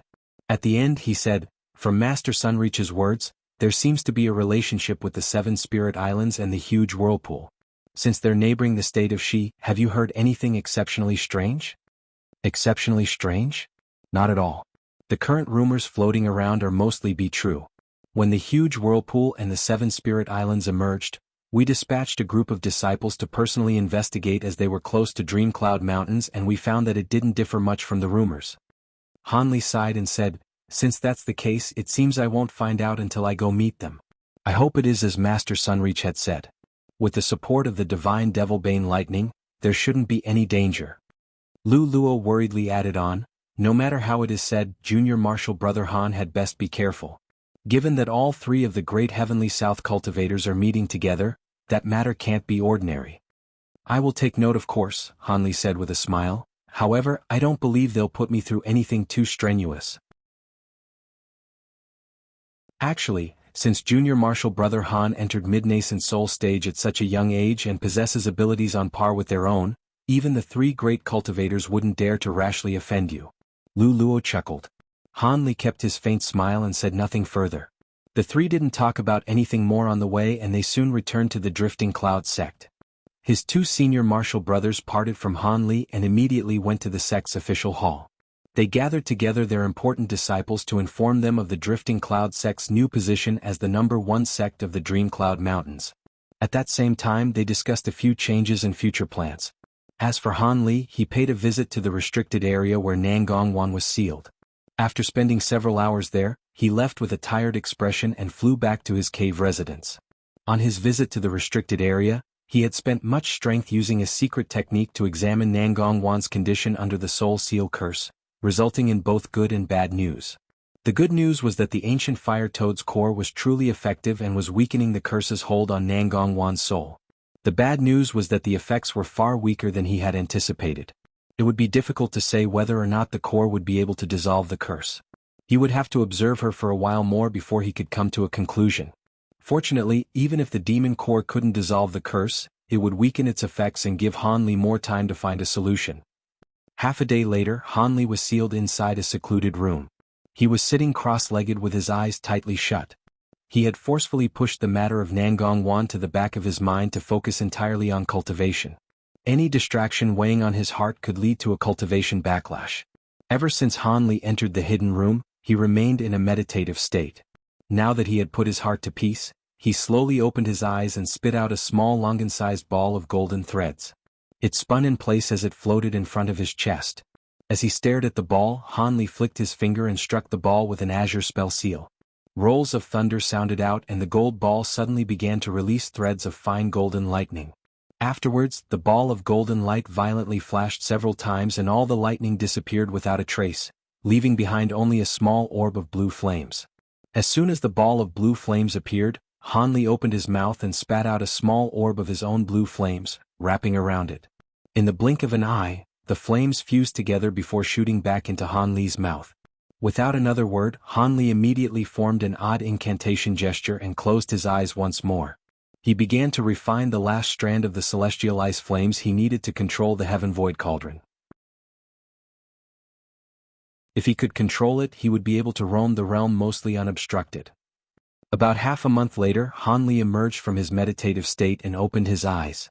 He then extended his finger with a flick, summoning a small ball of blue flames in a crackle. He stared at the blue flames with tightly closed lips. Then he flicked his finger and the flames flickered before taking the form of a slim snake. The flame snake tightly wrapped around his finger. "Go," Han Li muttered. The flame snake then grew a pair of fiery wings and quickly shot towards the ceiling of the room. It began to spiral in the air close beneath the ceiling before nimbly fluttering throughout the room. Han Li silently observed the movements of the fire snake, and after the time it took to finish a cup of tea, he pointed at it. Bang!